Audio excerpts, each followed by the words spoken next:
Chapter 250. According to the description of the wanderers, the patrol team immediately went back to inform the others and tried their best to find it.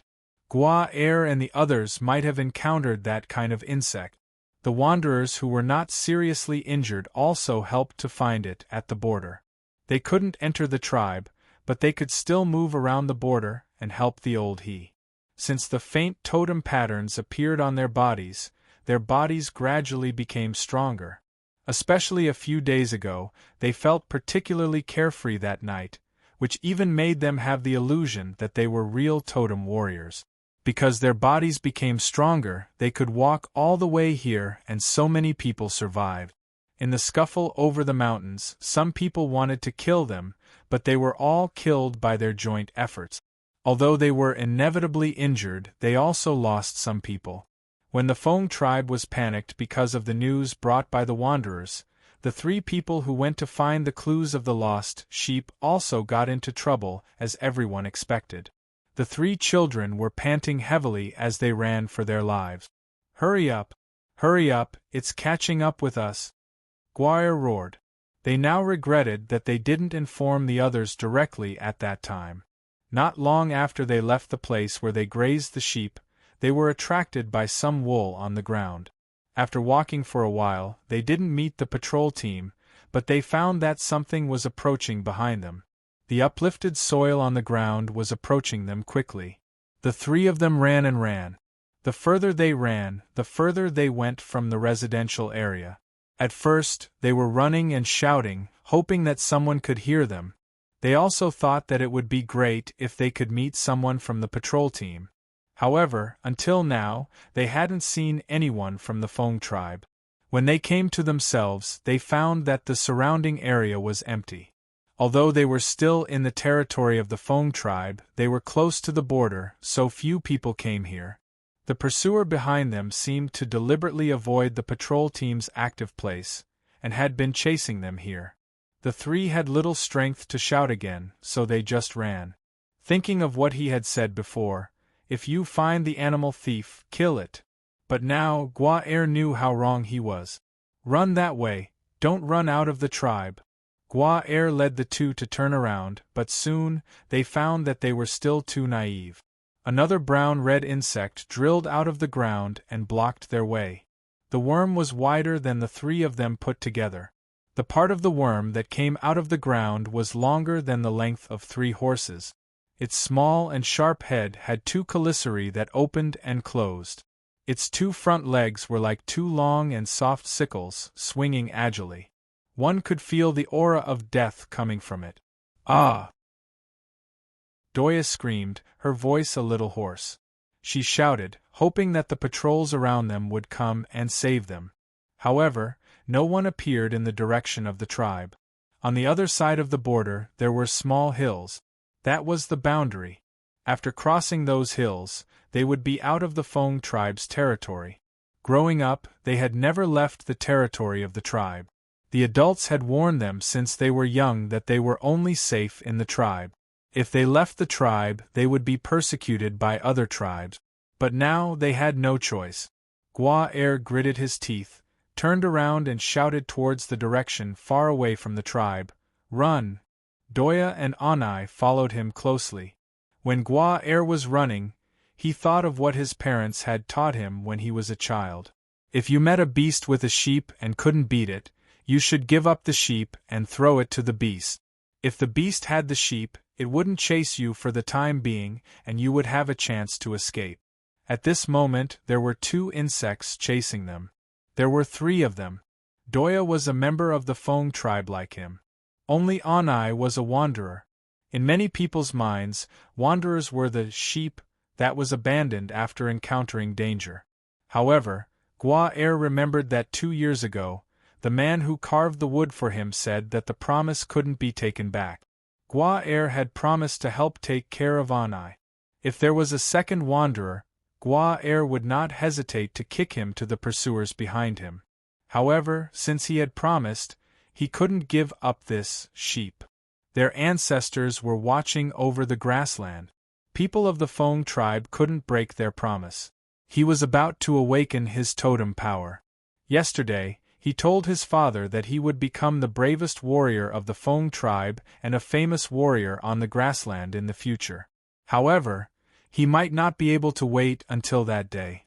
Gua clenched the bone knife in his hand and slowed down his running pace.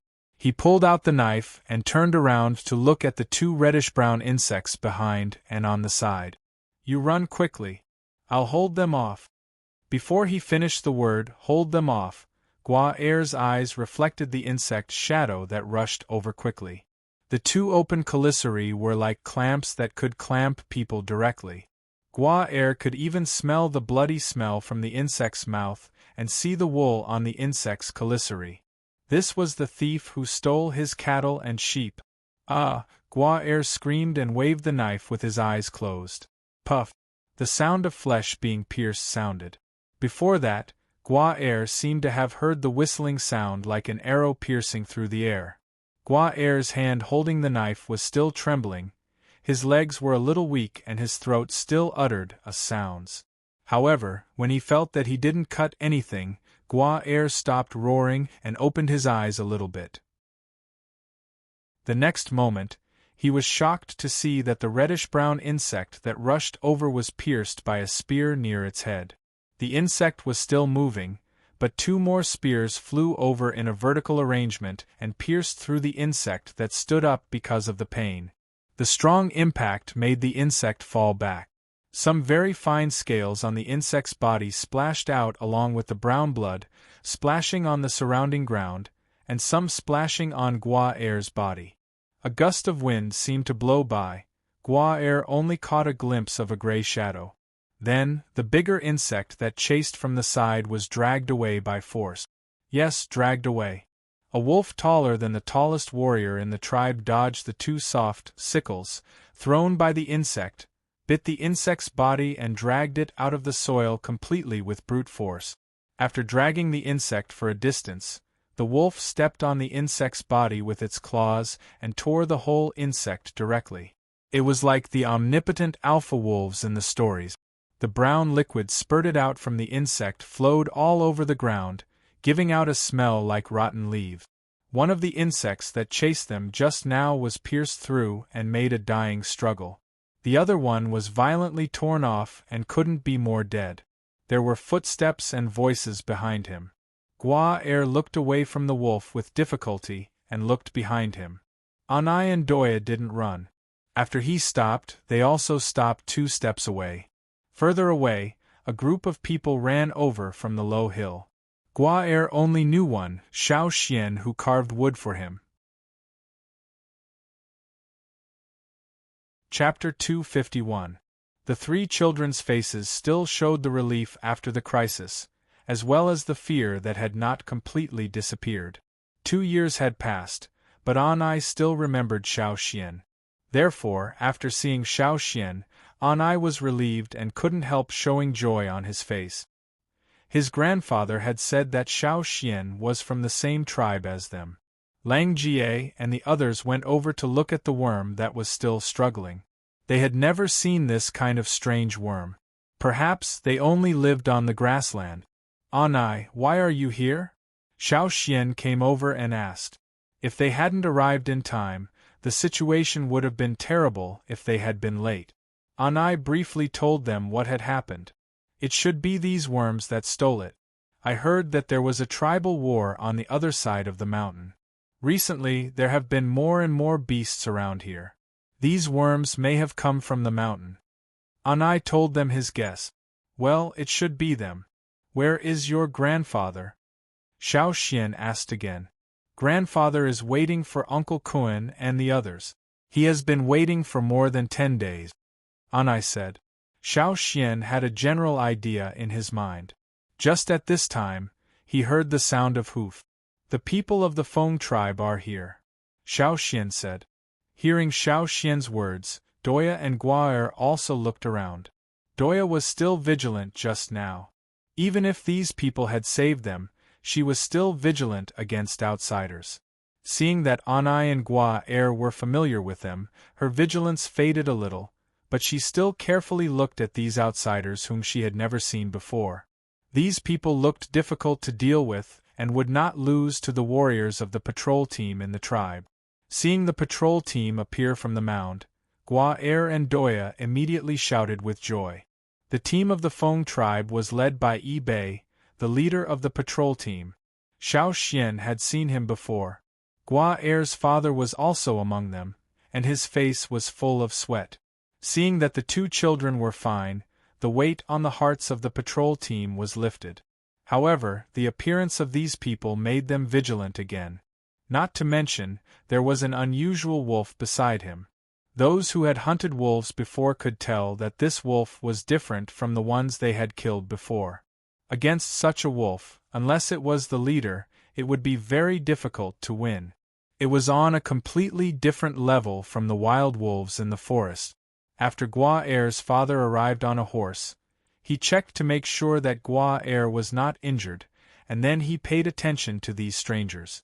Yi Bei had an impression of Xiao Xian, but he couldn't recall his name. Xiao Xian stepped forward and said, "Xiao Xian of the Yanjiao tribe." "Oh right. You came here with the expedition team before." Yi Bei remembered.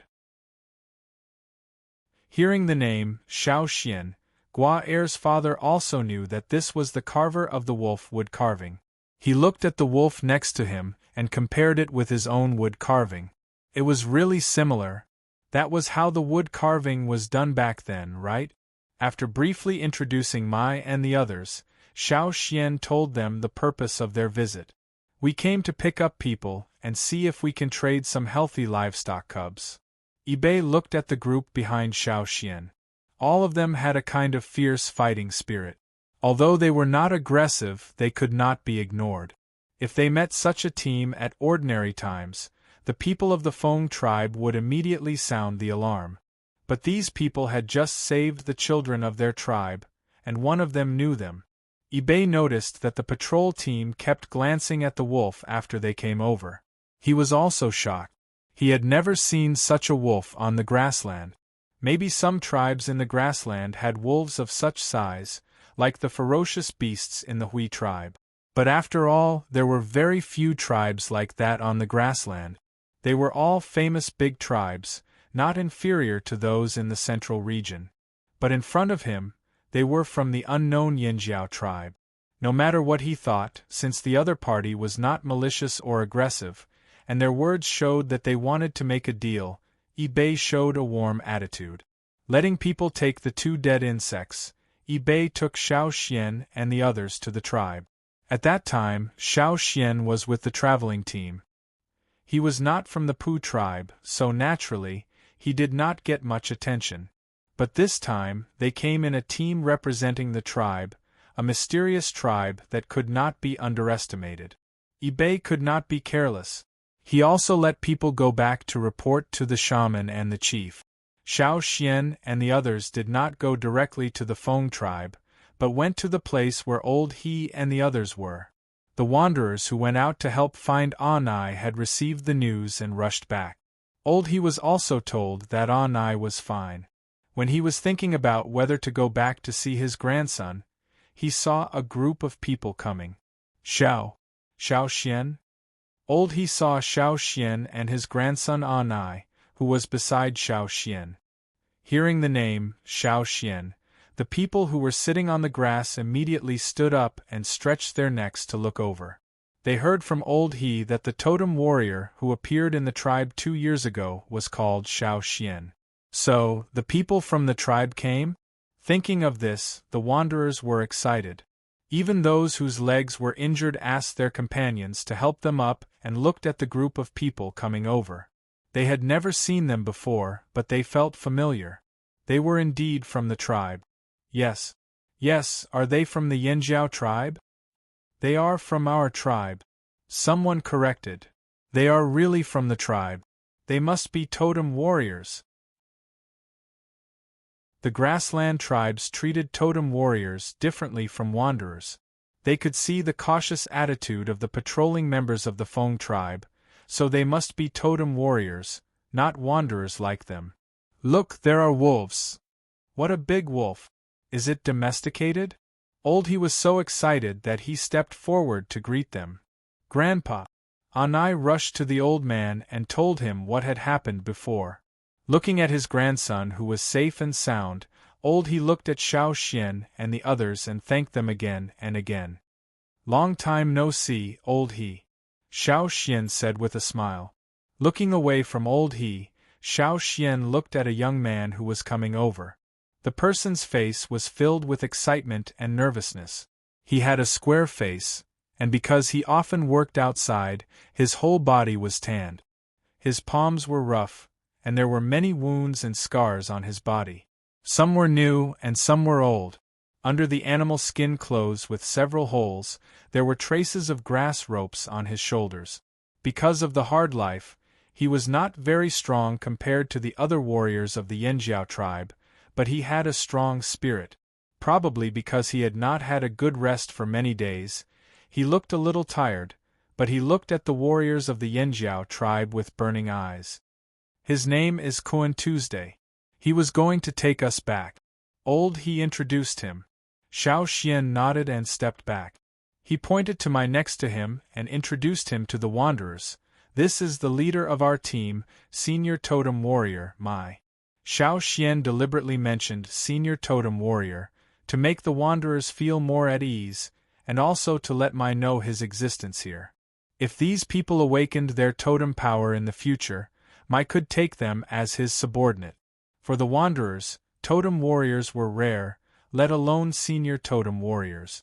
Wasn't that the same level as the leader of the patrolling team of the Feng tribe? Mai asked people to distribute some food and herbs to the wanderers, and then he talked with Kuan Tu and asked for details. Mai, Xiao Xian, our chief wants to see you.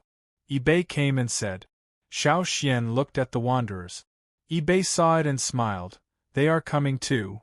From now on, Kuan Tu and the others were no longer wanderers.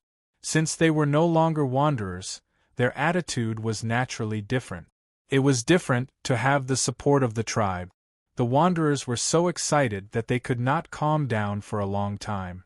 After finding a place to settle the injured and tired wanderers, Mai took people to the chief of the Feng tribe. The chief of the Feng tribe mainly wanted to meet the people of the Yanjiao tribe and see what kind of people they were. At the same time, he also wanted to thank them for the strange insects. Hearing that they were going to trade livestock, the chief of the Feng tribe asked people to take Xiao Xian and the others to pick livestock. Mai stayed there to talk with the people of the Feng tribe, and Xiao Xian took 10 people to pick livestock. The livestock were not always in the same place. Sometimes they would go to one place, and if they did not have enough, they would go to another place. When Gua Er saw Xiao Xian take people and wolves to his home, he was very excited. Dad, a living wolf, a living one. I know. Don't go there, or it will eat you.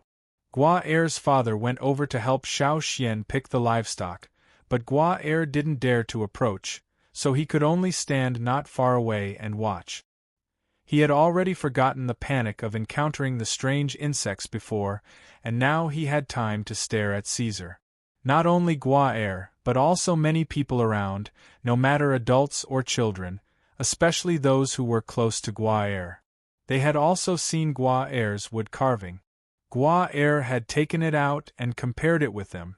They had thought that the wood carving was too exaggerated. Some of them had seen a wolf pack and the head of a wolf pack, but they had never seen such a wolf. Look at the claws and teeth of the wood carving, and the momentum, it was too exaggerated. However, now it seemed that the wood carving was not fully shown. Sure enough, it felt different to see a living one. Being stared at, they felt a chill on their back. Xiao Xian asked people to help him pick some livestock, and he also picked some himself. There were cattle, sheep, and horses. They were all young animals that could walk and run. Because the chief valued the Yanjiao tribe, the people who helped him pick the livestock did not dare to fool around. They picked carefully. After picking, they traded with water moonstones or shells. Before Xiao Xian came, he had already exchanged water moonstones for shells and other things in a market. So no matter what the Feng tribe accepted, Xiao Xian could take them out. In the end, there were 20 cattle, sheep, and horses, male and female. After picking, he asked the wanderers to look after them. They had experience and could take good care of them. That night, the people of the Yanjiao tribe stayed in the Feng tribe. Because of the war on the other side of the mountain, more beasts came over the mountain. On this side of the mountain, in addition to the Feng tribe, there were several other tribes that had been attacked by strange insects and beasts. Naturally, there were more people patrolling at night. Caesar lay on the grass outside, listening to the cries in the distance. He felt that it was too noisy, so he stood up and shook his fur. Then he raised his head and howled to the sky. Ow! The howl passed through the grassland of the Feng tribe and spread to farther places. It could even be heard in the mountains. The cattle and sheep of the Feng tribe were shivering in the pen. Many horses in the pen were also anxious, but not too much. They did not feel the murderous intent against them. Some of them had faced the wolves before, so they were not timid. Some beasts wandering around the border of the Feng tribe did not hesitate to turn around and run away after hearing the howl, especially the wolves. Invisible underground, several insects that were heading towards the Feng tribe also paused, probably thinking about something. After a while, they also turned around and ran towards other tribes. After the howl, there was silence. Caesar did not hear any provocative howls. Satisfied, he lay down again and continued to sleep. The warriors of the Feng tribe patrolling on the grassland looked at the beasts in the distance and looked at each other. Chapter 252. It could be said that the night they stayed at the Flaming Horns tribe was the quietest night the people of the Feng tribe had ever spent. On this night, they didn't hear the cries of various nocturnal beasts from afar, nor did they hear the whistles of the patrols to inform each other of the emergency situation. They also didn't encounter any other abnormal things. Even the strange insects that they had been guarding against all this time didn't appear. The next day, Yangguang was bright and beautiful. Every family got up early and the first thing they did was to count the livestock in their animal pens. How is it? Not a single one is missing, a woman of the Feng tribe said happily to her husband after counting the livestock. The neighbors were also exchanging information to see who was unlucky enough to lose their livestock. However, after exchanging information for a whole morning, they found that no one had lost their livestock. A man who complained that he had lost his sheep had to count twice to make sure that they were all there because he had counted wrongly. This was the first time in a long time that no livestock had been lost. Listening to the information collected by his subordinates, Bei nodded. It seems that those insects were the ones who stole the livestock. It could be something else, but they were scared away last night. Someone whispered. The howling of the wolves last night was heard by everyone, whether they were sleeping at home or patrolling on the grassland. The patrols even saw with their own eyes that the beasts heard the howling and ran away. For a moment, the people of the Feng tribe envied the Yanjiao tribe in their hearts. How good it was to have such a wolf guarding them. Other livestock thieves didn't dare to come close. The people of the Yanjiao tribe stayed in the Feng tribe for 2 days before leaving, mainly to take care of the wanderers. After 2 days of treatment, the seriously injured were finally out of danger. Xiao Xian also took the opportunity to take some warriors to the mountains to chop some wood. When they came back, they made a simple carriage. Because there were limited materials and most of the tribe's skilled workers were not here, Xiao Xian basically finished it alone. The carriage he made was not as big as the one they had when they first returned to the old haunt. There was no roof, only a simple frame, and a straw mat woven by a wanderer to shelter Yang Guang. Because the wood was not very good and not very strong, it was okay to make do with it. As for pulling the carriage, this time he did not let Caesar pull it. Xiao Xian picked 2 adult horses to pull the carriage. Let the wounded who can't move get into the carriages. The wanderers were in a good mood. After 2 days of rest, they were in a much better state of mind. In addition, they had the totem warriors of the Yanjiao tribe with them this time. They felt relaxed and happy. When Ah Nai's family left, Gua Er gave him a pony. Although Doya and other children of the same age who knew him didn't play together, they all went to see him off. When we meet again in the future, we will all be totem warriors, right? Gua looked at the people leaving and said, Hey, where did Nai say their tribe was? If we go out in the future, we'll go and see him, said one of the children. Although he said that, his eyes were fixed on Caesar. Speaking of this, Gua was very entangled. My father said that they are in the ferocious beast mountain forest. The other children, even if they were far away, they also knew where the ferocious beast mountain forest was. After saying goodbye to the patrol of the Feng tribe, the Yanjiao people left with the wanderers and did not continue to go deep into the grassland. Although they were also very curious and wanted to see what other tribes on the grassland looked like, the task was more important. This time they mainly came to pick up the wanderers, not to wander around. When there was a chance in the future, they would go out for a long journey. After leaving the Feng tribe, they were almost out of the grassland. Xiao Xian still didn't see Cha-Cha's figure. Looking at the sky, Xiao Xian was puzzled. Why didn't Cha-Cha come back? When they came to the Feng tribe 2 days ago, Cha-Cha ran out to play alone and didn't follow them into the Feng tribe. Xiao Xian didn't care about it. He only told it not to go to other tribes to pick up livestock, or it would be shot by bows and arrows. At first, Xiao Xian didn't worry about it, but he didn't see it for 2 days. In the past, when Cha-Cha left him to play, it would come back every day to report. Now it disappeared directly. Everyone was planning to leave, but it didn't appear. Could it be that it ran to the other side of the mountain to watch the tribal war and forgot to come back? Fortunately, before leaving the grassland, Cha-Cha finally came back. Compared with when it came, Cha-Cha looked quite embarrassed. There were many wounds, and a lot of hair on its body had fallen off. Fortunately, it could fly back and its life was not in danger. Xiao Xian looked carefully. On Cha-Cha's body, some were scratched by sharp claws, some were pecked, and some were pulled out. However, although it was injured, it seemed to be very excited. Who did it fight with? Lang Jie asked. It should be. It's probably a bird about the same size as it, or maybe it's the same species. Xiao Xian took a feather from Cha-Cha's bloody claws. This was Cha-Cha's trophy. When it flew back, it was still holding it in its claws. As for the blood on its claws, it was obvious that it wasn't its own. Cha-Cha had several feathers in its claws. Looking at the size and color of the feathers, they were almost exactly the same as the ones on Cha-Cha's body. If it wasn't for his understanding of Cha-Cha, Xiao Xian might have even mistakenly thought that the feathers were plucked from Cha-Cha's body. Look at this jubilant mood. Did you win? Lang Jie clicked his tongue. Caw! Cha-Cha responded, flapping its wings proudly. Unlike Caesar's closeness to the Yanjiao tribesmen, Cha-Cha had always been more distant to other people, not to mention that there were many strangers in the team this time.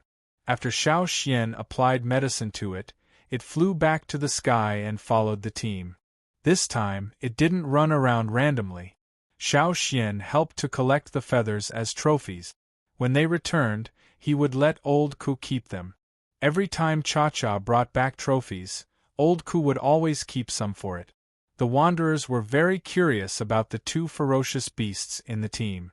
However, Caesar and the others didn't dare to approach, and Cha-Cha in the sky was too far away, so they could only glance at them.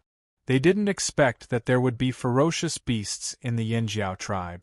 A tribe with ferocious beasts should be considered strong, right? After leaving the grassland, the team didn't go back directly, but went to another place. There, Kuan Tu and other team leaders who were responsible for gathering people on the grassland agreed that they would meet there after leaving the grassland. The grassland was very large, and there was more than one way out. It might be the shortest way for Kuan Tu and the others, but it might not be the same for other people on the grassland. Therefore, they split up. There's a market there, and many travelers will pass by there. However, the place we agreed on is not at the market, but on a mountain.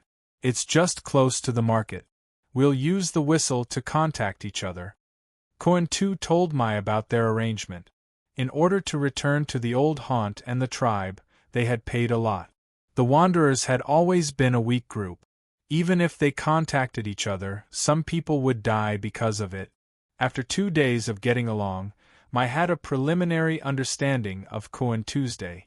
He was a witty and calm person. No wonder he and the others came to him for help. If he wasn't there, the wanderers in this direction on the grassland might not be able to come here safely. Although there were many untrustworthy people among the wanderers, most of them were loyal. Otherwise, they wouldn't have taken such a big risk. Even when they heard that the tribe was in the ferocious beasts' mountain forest, they didn't retreat. After leaving the grassland, it took them another day to reach the market Koan-Tu talked about. Because there were wanderers and livestock in the team, their speed was much slower. If they were only totem warriors, it would take them less than half a day to get there, but it was different with wanderers. The market was also a favorite place for many travelers who passed by the grassland. Some travelers of the grassland tribes would rest there before entering or leaving the grassland. Koan-Tu was not sure where the other wanderers were. He had never left the grassland, and all he knew was the information he exchanged with food and other people. Then, he discussed with the other team leaders and finalized the information. When he arrived here, he was still in the dark.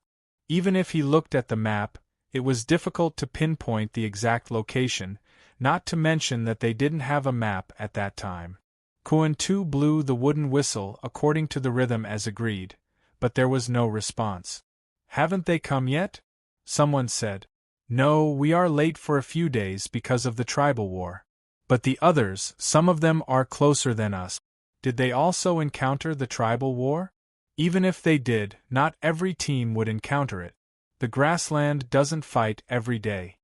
Someone retorted. It was reasonable to say that even if the other teams didn't all arrive, there should be at least 1 or 2 teams. However, no matter how Koan-Tu blew the whistle, there was still no response. On the contrary, some travelers passing by always looked at such a strange team with curious eyes. If it weren't for the fierce warriors of the Yanjiao tribe and Caesar, which made the travelers afraid, there might have been several battles. Koan-Tu was anxious when there was no response. Mai also frowned. Xiao Xian looked at the sky. Cha-Cha didn't give any hint, indicating that there were no active wanderers around. There are no groups of wanderers around here. Let's find a place to settle them down first, and then we'll continue to search. Xiao Xian said to Mai.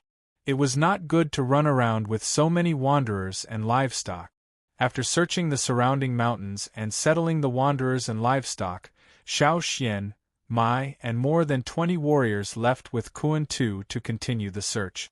The remaining half of the warriors and Caesar stayed to protect the wanderers.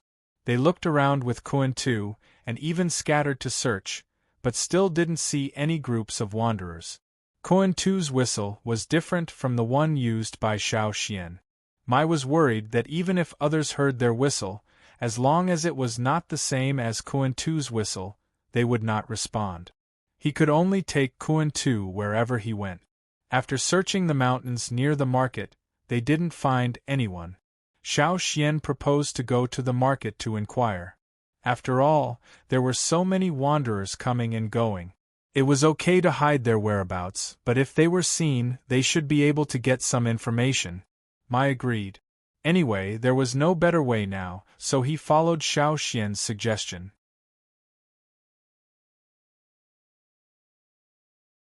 Chapter 253. When they came to the market, there were scattered travelers walking around. Some of them were probably from the grassland tribes, who were closer to the market. They brought their things and set up their stalls, gathering with their tribesmen so that they wouldn't be bullied. At least the Mang tribe and the 8 Limbs tribe's markets were guarded by these 2 tribes, so other people didn't dare to make trouble. If they always made trouble, they wouldn't give face to these 2 tribes, and would be remembered by these 2 tribes. But it was different here. There were often large-scale group fights. When Xiao Xian and the others arrived, a fight had just ended. The two traveling teams fought, and both sides suffered casualties. There were many bloodstains on the ground after the fight. Some people were cleaning up the corpses, while others didn't feel strange at all. Stepping on the ground full of flesh and blood, they still didn't change their expressions. This was a place where strength spoke, using the most primitive competition rules. If you didn't have strength, even if you were killed, no one would look at you. The good thing was that compared to the markets of the Mang tribe and the Eight Limbs tribe, there were fewer travelers here because they hadn't really entered the central region. In addition, it was close to the grassland, so most of the people were warriors from the grassland tribes. There were also some nearby tribesmen who came here to trade. Some of the people who set up stalls here took out cattle and sheep and other livestock to trade, and some were like the Pooh tribe, who exchanged things from other places and then brought them here to sell. Most of the things on display in the market were livestock, food, tools and weapons, and there were also herbs. In general, the variety was far less than that of the Mang tribe and the Eight Limbs tribe, but it was still lively. After all, it was the only trading gathering place in this area. The tall and strong warriors were talking loudly. Some of them were talking, and when they failed to trade, they directly used their knives to kill. This kind of thing could be seen at any time. Xiao Xian asked around, but didn't hear about any wanderers groups coming here, which made Mai a little disappointed. It seemed that it wasn't so easy to find people. Corn too didn't give up. Even in the market, he still whistled after walking for a while, hoping that there was someone in the market who could understand the whistle. Otherwise, how could he find other wanderers in such a big place? Or maybe, other wanderers weren't as lucky as them, and didn't meet the warriors sent by the Yanjiao tribe and got into trouble? Thinking about this, Corn too walked behind Mai absent-mindedly. They walked around the market but found nothing. When they were about to leave, they heard a whistle when they passed by the mountain closest to the market. It was the same sound as Corn too's whistle. It's them! Corn too's eyes lit up. He looked around, but he couldn't tell where they were. Mai and the others had better hearing and immediately locked onto the location. Over there. Let's go. Mai was happy to finally have a clue, but at the same time, he was worried because the mountain was the resting place for travelers. Not only were there a lot of people, but they were also totem warriors. For tourists, it was not a good place. Xiao Xian had seen such a cave before. In the bazaar of the Mang and Eight Limbs tribes, he had followed the Pooh tribe's traveling team to live in a similar cave. He had seen with his own eyes how they fought for the cave. There was no order, it was all based on strength. Because of this, he wondered why the wanderers that Kuan Tu mentioned would go there. The whistle blew twice and then stopped. Kuan Tu blew again, but there was no response. Why did they stop blowing? Lang Jie wondered. Maybe something really happened. Xiao Xian said. The mountain that served as the resting place seemed to have been hollowed out. There were several entrances and exits at the bottom of the mountain. The most important entrance directly divided the mountain that had been dug into a circular shape. Therefore, if one looked down from above, the mountain that served as a resting place for the travelers looked like a nearly 300-degree arc. Many of the mountain's entrances were dug out manually, and there were holes everywhere. When Xiao Xian and the others rushed to the mountain, 10 wanderers were standing on the circular mountain where travelers rested. Several of them were injured, but they didn't have time to wipe off the blood. In front of them, an expedition team had surrounded them. The others around looked at them as if they were watching a play. No one would intervene in this situation. This kind of thing added to their fun. They all stood at the entrance of their team and watched what happened over there. Among the 10 people, the leading wanderer was called Qi Yi. He held a wooden whistle tightly in his hand. It was not him who blew the whistle, but a young man beside him. But before he could blow twice, Qi Yi took the wooden whistle away from him. He naturally knew that his companions were nearby, but he couldn't let them come over. They were all wanderers, and here it was like a big mouth full of sharp teeth. Those totem warriors were the sharp teeth in the big mouth. If wanderers came in, they would lose a layer of skin even if they didn't die. The 10 of them didn't matter. If others came, they would die. In front of Chi-E, the traveling team looked at them jokingly, as if they were playing with prey in a cage. Why don't you continue to blow? Are your companions coming? Continue to blow and call them over. I want to see what your companions look like. A man in the traveling team opposite said. Yes, continue to blow. We will take as many as they come. Are there any women? The people on the side echoed. Listening to the words of the people around them, Chi-E and his companions looked worse. But now they couldn't escape. Chi-E looked at the people in another cave not far away. There, he knew many of them, but no one stood up to help them. When everyone looked at Chi-E in a cave higher up, a totem warrior carried a clay pot full of water into the cave. As he walked in, he said to other companions in the cave, "Wanderers are so bold now. Only 10 of them dare to come here." He had just gone to get water. When he went up the mountain, he saw the scene over there. Wanderers? How can wanderers come to such a place? Even if there are 100 of them, it will be useless. Someone in the cave asked. Who knows? The man holding the clay pot didn't care. If you want to know, you can go out and see. The fight hasn't started yet. What's there to see? If 2 traveling teams fight, I will be a little interested. Wanderers? Tut. The man curled his lips and leaned against the cave wall to look at the people coming out of the depths of the cave. Gula, what do you think Shan Dao encountered? Did he really meet other eagles? The people coming out of the cave did not answer, but sighed. In the cave, an eagle with injuries stayed there to rest. There were many scratches and bites on its body. There were many bald places on its body. Its feathers were forcibly pulled out, and many places were still bleeding. It was better after applying medicine. Compared with Cha-Cha, this eagle named Shan Dao, which was about the same size as Cha-Cha, was much more seriously injured. Gula took out the kettle and drank a few mouthfuls of water.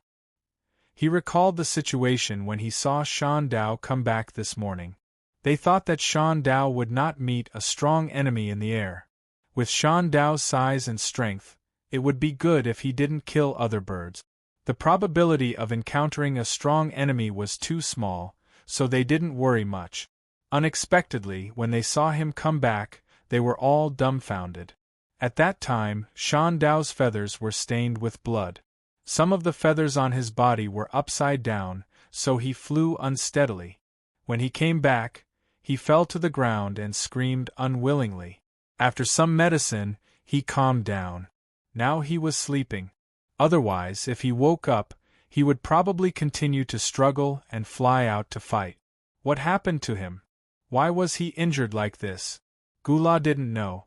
Among the people resting in the cave, 2 teenagers felt bored, so they went out of the cave to see how things were going over there.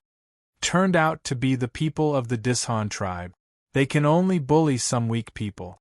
One of them looked at the traveling team over there and said contemptuously. Chi-E was thinking about how to deal with the current situation when he heard the whistle from outside the mountain again. It seemed that the whistler was afraid that he couldn't hear it. The whistler blew hard, and the sound was getting closer and closer. Chi-E was anxious. What were they doing here? Were they looking for death? The people of the Dishan tribe smiled with interest and looked at Chi-E, whose face was pale. The leader said, "It seems that your companions have found you. I'll say it again. Either you bring them here yourselves, or you and your companions will stay here." Chi-Yi's face was twitching because of excessive anger and anxiety. He turned his head and looked at the opening of the mountain. He thought, "Don't come in, don't." Not only Chi-Yi, but other people also looked curiously at the opening of the mountain below, where the whistle came from. Many people thought, wanderers nowadays are bold. They know that this is the territory of the totem warriors. If they come in, they will be easily killed, but they still come here. Are they fools? Above, two young warriors were lying on the walkway in front of the cave, craning their necks to look down. What did this daring man look like? Soon, everyone saw an ordinary-looking dark-skinned man running in with a wooden whistle in his mouth. Looking at his side. Now, the people in the mountain were confused. There were more than 20 people who came in with the whistler. They didn't look like wanderers. I glanced around and stopped at the place where Chi was. He didn't wait for Kuan-tu to find the way up the mountain. He quickly walked a few steps, grabbed Kuan-tu's animal skin coat, bent his legs and bounced his body up. For the people of the Flaming Horns tribe, climbing mountains was a common thing. They were very familiar with it. No matter how steep the mountain was, they would climb it every time they hunted. Therefore, for them, in this mountain where the travelers rested, they could easily reach their destination without taking a path. Like monkeys climbing a tree, more than 20 people jumped up the mountain in the blink of an eye and stood where Chi and the people of the Dishan tribe were. They are really totem warriors. Except for totem warriors, wanderers can't go up the mountain so easily. It's as easy as climbing a tree. But why are those totem warriors with wanderers? Did the wanderer ask for help? The people in the mountain were talking.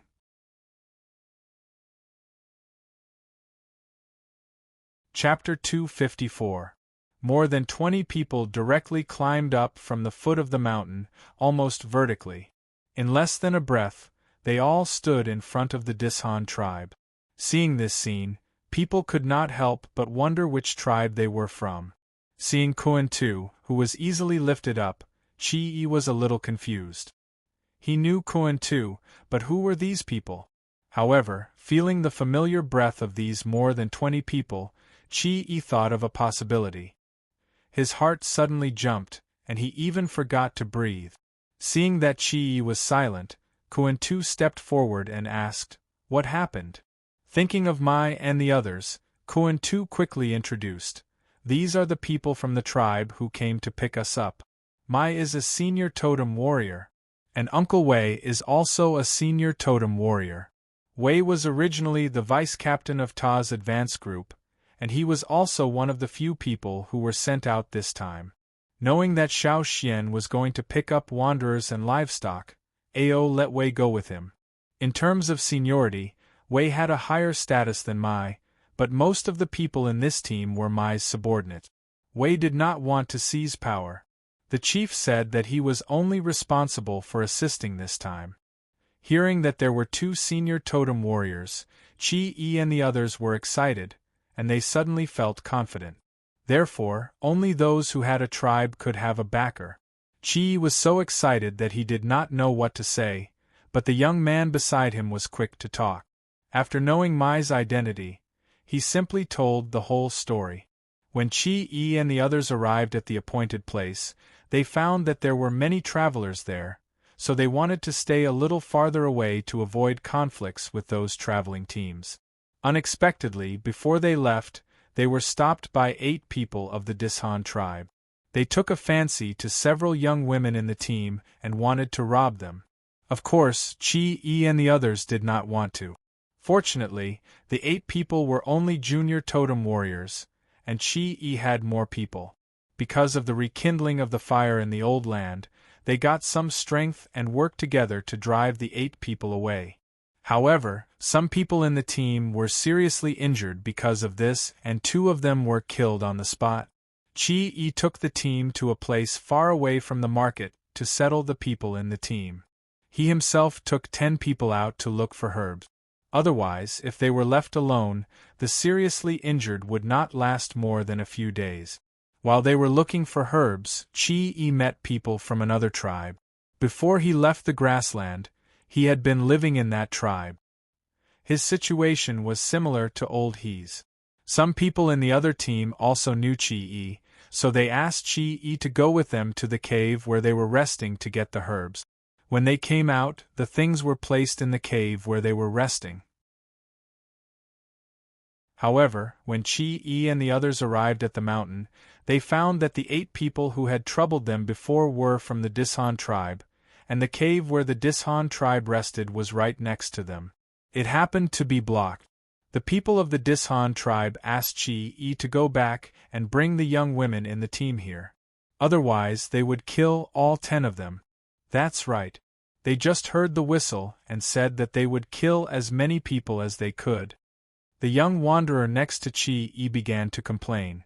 The faces of the people of the Dishan tribe twitched, and they thought, "Nonsense, when did we say that we would kill as many people as we want? Although we thought so in our hearts, we didn't say so directly." When Mai and the others learned the reason, they suddenly became angry. Their evil spirit was unreservedly emitted from their bodies.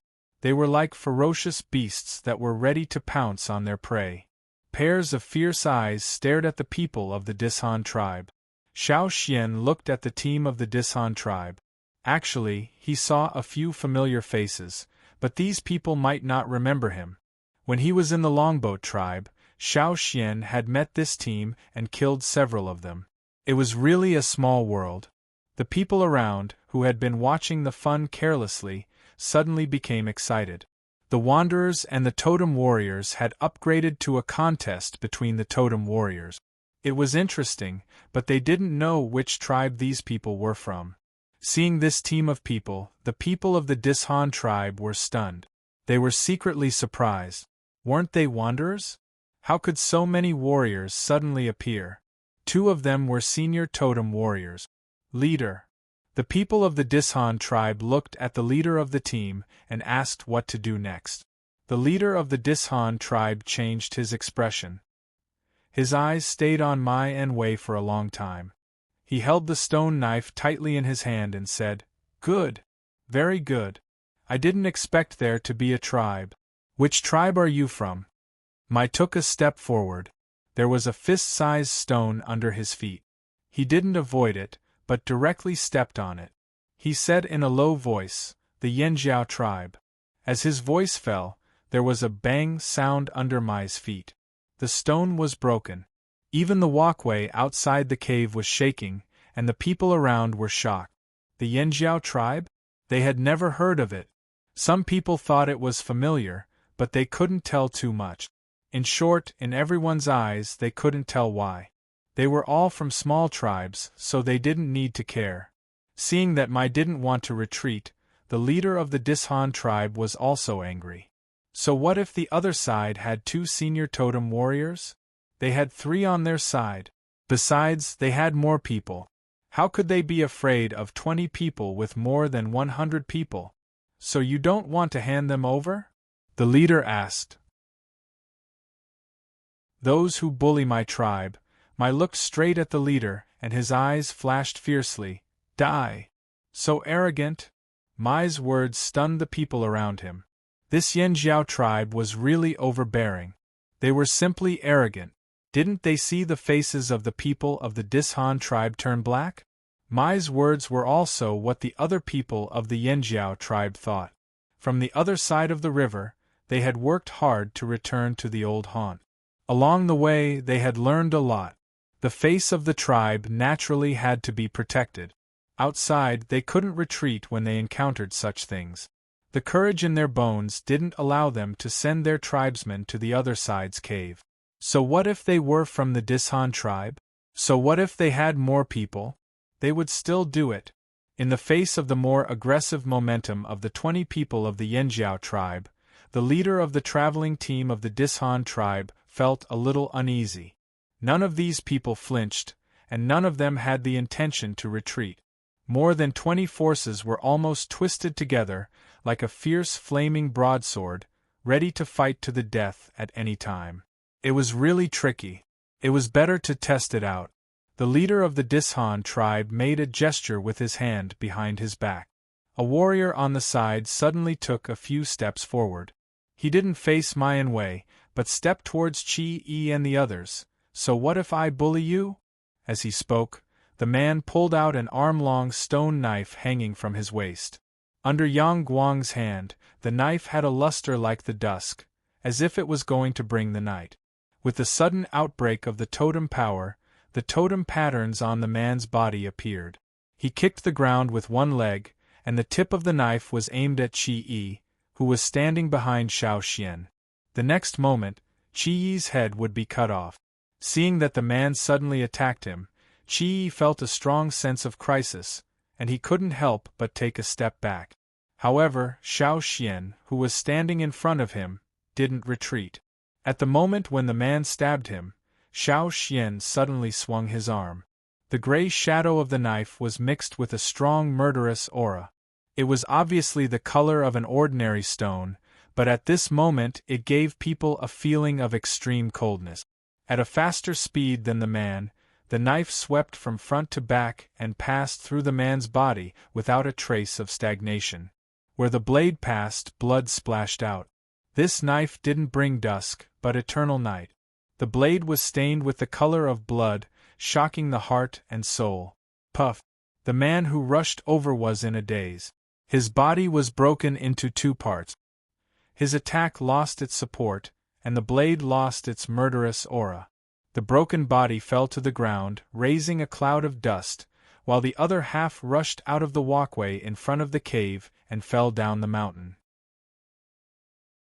Xiao Xian did not look back at the part that had fallen to the ground, but looked at the other people of the Dishan tribe. He repeated Mai's words, which was also a reply to what Mai had just said. "Those who bully my tribesmen die." Obviously, his tone was not as strong as Mai's, but it made the listeners feel as cold as ice. Many people around couldn't help but shiver. In front of the people of the Dishan tribe, this guy was so decisive. He directly cut the man in half? These people of the Yanjiao tribe didn't have any scruples. Some people re-evaluated the people of the Yanjiao tribe in their hearts. The man who came out of the Dishan tribe just now was an intermediate totem warrior, not a beginner. He didn't even have time to escape, and was directly cut off? If it were them, could they escape? Many people thought in their hearts, but found that they were not sure. Regardless of whether it was the speed or the strength of that strike, it was frightening. The people of the Dishan tribe looked at the half-body on the ground, and then looked at Xiao Xian, who was staring at them. Many people subconsciously stepped back. If there were no people behind them, they probably would have left the battle. Above, the two young people who saw the scene just now raised their eyebrows. "My ancestor! He cut him off with one knife." What's so strange? The wanderers didn't have much power to resist. It's normal to be killed with one knife. Someone in the cave heard them and said, "It's not a wanderer, it's a man from the Dishan tribe. He was cut off with one knife." What? The people in the cave were shocked. Is he really just an intermediate totem warrior? Is he the third senior totem warrior hiding in the team? Another young man said, "No, he's not a senior, but he's very strong. Besides, he's so young. How could he be a senior totem warrior? He's not from the big tribes in the central area." Hearing the discussion of the two young people outside the cave, the people resting in the cave couldn't sit still. Just now, they also felt the strong murderous intent. They guessed that the battle below had escalated, but they didn't know what had happened. They only felt that the atmosphere in the mountain seemed to be stagnant for a moment. Although it had eased up now, it was far less active than before. "Let me see what kind of people you are. You're so surprised." Gula came out and looked at the cave of the Dishan tribe below.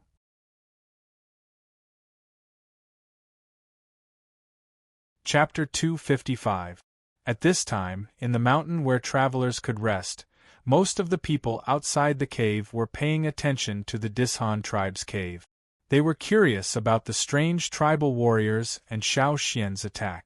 People who heard the words Yanjiao tribe were also discussing with each other. They couldn't come up with an answer, so they asked people from other tribes. Where did this tribe come from? Why did these people suddenly appear here, and why were they so powerful? The more than 20 totem warriors of the Yanjiao tribe did not pay attention to other people in the mountain. They had been paying attention to the travelers of the Dishan tribe, and were ready to fight at any time. Qi Yi stared at the back of Xiao Xian in front of him, and then looked at the bleeding body at his feet. He glanced at Kuan Tu and asked what to do next. Should he fight with these warriors of the tribe, or avoid them? He was not afraid of death. If he could fight with these totem warriors of the tribe, it would be worth dying. With these warriors of the tribe, even if he died, the wanderers who followed him would be taken care of and taken back to the tribe. Kuan-Tu did not know what to do. Xiao Xian was confronting a senior totem warrior, and the one closest to him was Xiao Xian. Therefore, Kuan-Tu could not help but look at Xiao Xian. Noticing Kuan-Tu's gaze, Xiao Xian looked sideways and raised his chin to the side of the path outside the cave. There were some raised stones in the shape of stairs, which were the stairs to go up and down the mountain. Even people who had not awakened their totem power could walk on those raised stones. Was he asking them to avoid? Kuan-Tu understood. Once the totemic warriors fought with each other, they would not be able to cry if they were accidentally stabbed to death. Although they were stronger than before, wanderers were wanderers. Compared with Xiao Xian, who had just killed someone, they were not strong enough. Forget it, they'd better not get in the way here. Kuan-Tu signaled Qi and others to go down the mountain with him. The interaction between Xiao Xian and Kuan-Tu was naturally seen by the people of the Dishan tribe. Seeing Kuan-Tu leave, some people wanted to stop them, but they noticed someone staring at them. They looked over and met Xiao Xian's eyes. The soldiers of the Dishan mountains swallowed their saliva and retracted their feet. No one from the Dishan tribe stopped them, and the other onlookers didn't want to get involved. They all made way for Kuan-Tu and the others to go down the mountain. If Xiao Xian and Mai had not appeared, but only Kuan-Tu and the others, these people would naturally have a different attitude. There was a clear difference between wanderers and tribesmen. When Qi left, he glanced at the cave next to the Dishan tribe. He had known several people in the traveling team of the Grassland tribe for more than 10 years. He thought he had a good relationship with them, but they didn't stand up to stop the Dishan tribe. They didn't even say a word for them. When they met Qi's eyes, those people looked away unnaturally. In fact, if the Dishan tribe hadn't made trouble for them, they would have given Qi some herbs. However, since Qi had offended the Dishan tribe, they wouldn't easily intervene. No one wanted to offend the totem warriors of a tribe for a wanderer. After glancing at them, Qi left quickly with Kuan-Tu's day. He didn't blame them, but he wouldn't have a deep relationship with them in the future. When Qi and the others went down the mountain, a man came out of the cave of the Dishan tribe. He was the third senior totem warrior in the traveling team of the Dishan tribe. When he came out, the 3 totem warriors of the Dishan tribe were all there. "What's going on?" The man came out with a stone stick thicker than a thigh. The stone looked good, and it should be at least superior. The stone stick was a little thin, and could be held with one hand. Probably because it was often used, there were some dents caused by fingers in the place where he held it. It was unknown how many people and animals had died under the stone cudgel. There was still a lot of dried blood on the cudgel that had not been washed away. Or perhaps, he deliberately did not wash it and left it behind to frighten people. A blood-stained stone tool was always more impressive than a smooth stone tool that had nothing. The man who came out listened to a warrior next to him say a few words, and then he burst into laughter.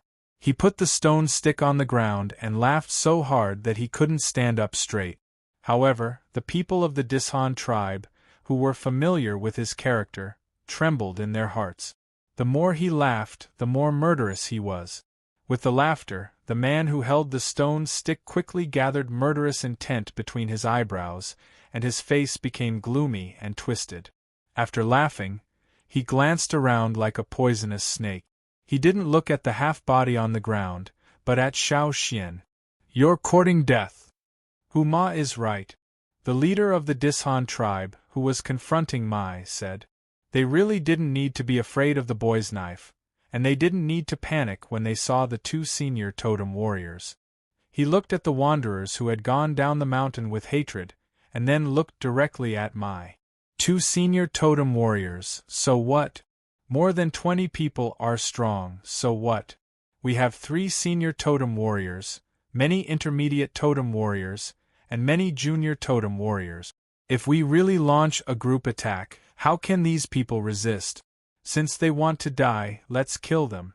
To survive in this world, strength was not the only thing that mattered. A fierce reputation was also very important. Why could the Dishan tribe easily occupy the big cave on the mountainside, and no other tribe dared to come and rob it?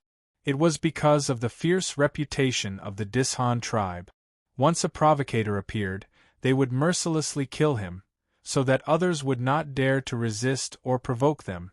Only by killing and blood could they spread their fierce reputation and make more people afraid, just like the Wanshur tribe, who lived in the ferocious beasts mountain forest, and made people tremble when they heard the name.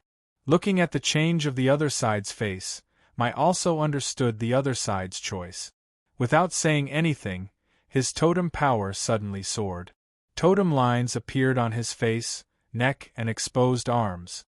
The stone knife in his hand seemed to be integrated with Mai's body at this moment. The violent power and the sound of the rapid friction between the body and the air were like the howling of the wild beasts in the forest. Mai, like a fierce predator, rushed to the prey. His stone knife was like the sharp claws of a giant beast that locked on the prey in the forest, directly chopping towards the head of the leader of the travel team of the Wanshur tribe. At the moment when Mai took action, the other people of the Yanjiao tribe also took action almost at the same time. They didn't need any other preparation at all and directly entered the fighting state. This was the tacit understanding they had developed in hunting in the forest time and time again. They didn't need to say anything more, and when it was time to take action, no one would shout nonsense before taking action. In the forest, one more sound would alert the prey. If they shouted loudly before taking action, the people in the hunting team would have starved to death. More than 20 people, almost at the same time, mobilized the totem power in their bodies. At this moment, their momentum soared, like a mountain that suddenly rose from the ground, overturned and pressed towards the Dishan tribe.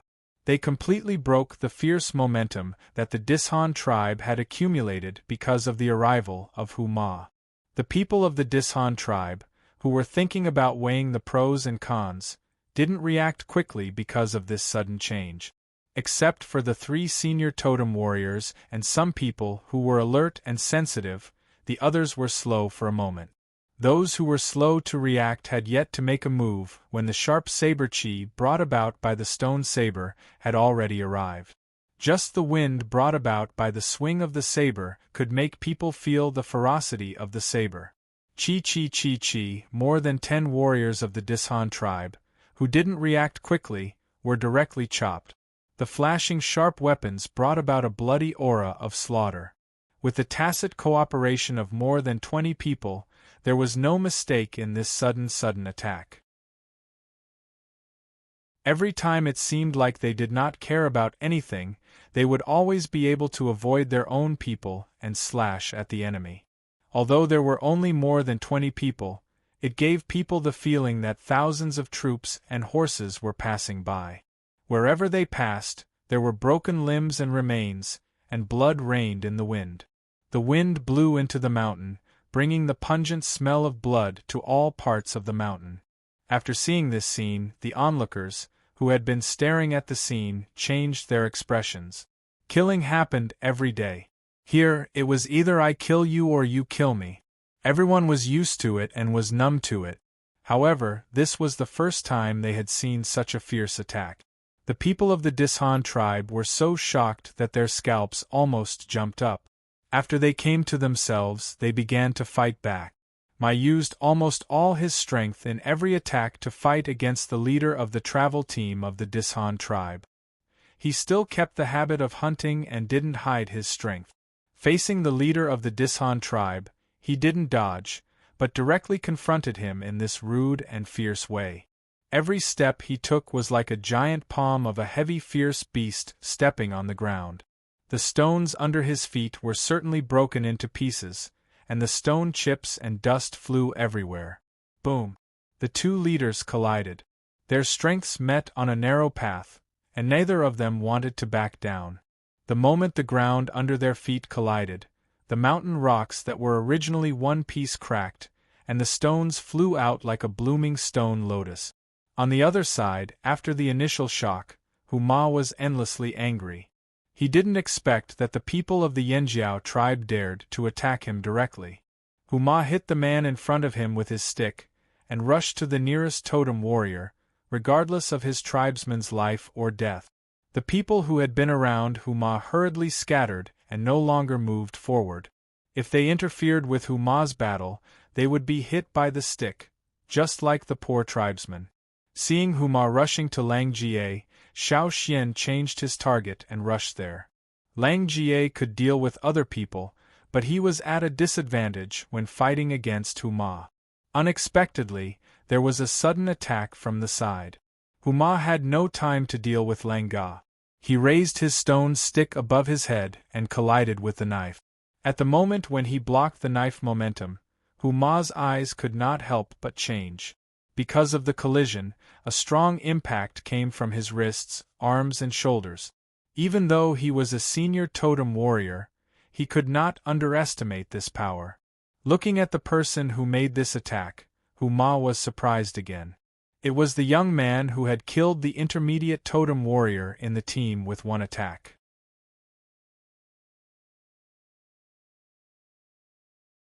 Chapter 256.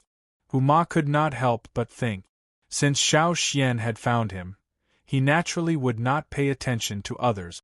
Huma moved his body and tilted his stone stick to one side, trying to remove the threat of the knife. However, Huma did not expect that Xiao Xian's next move was much faster than he had imagined. At the moment when the knife in his hand collided with the stone stick, Xiao Xian lifted it up with the help of the reverse force generated by the collision, and then chopped it down again.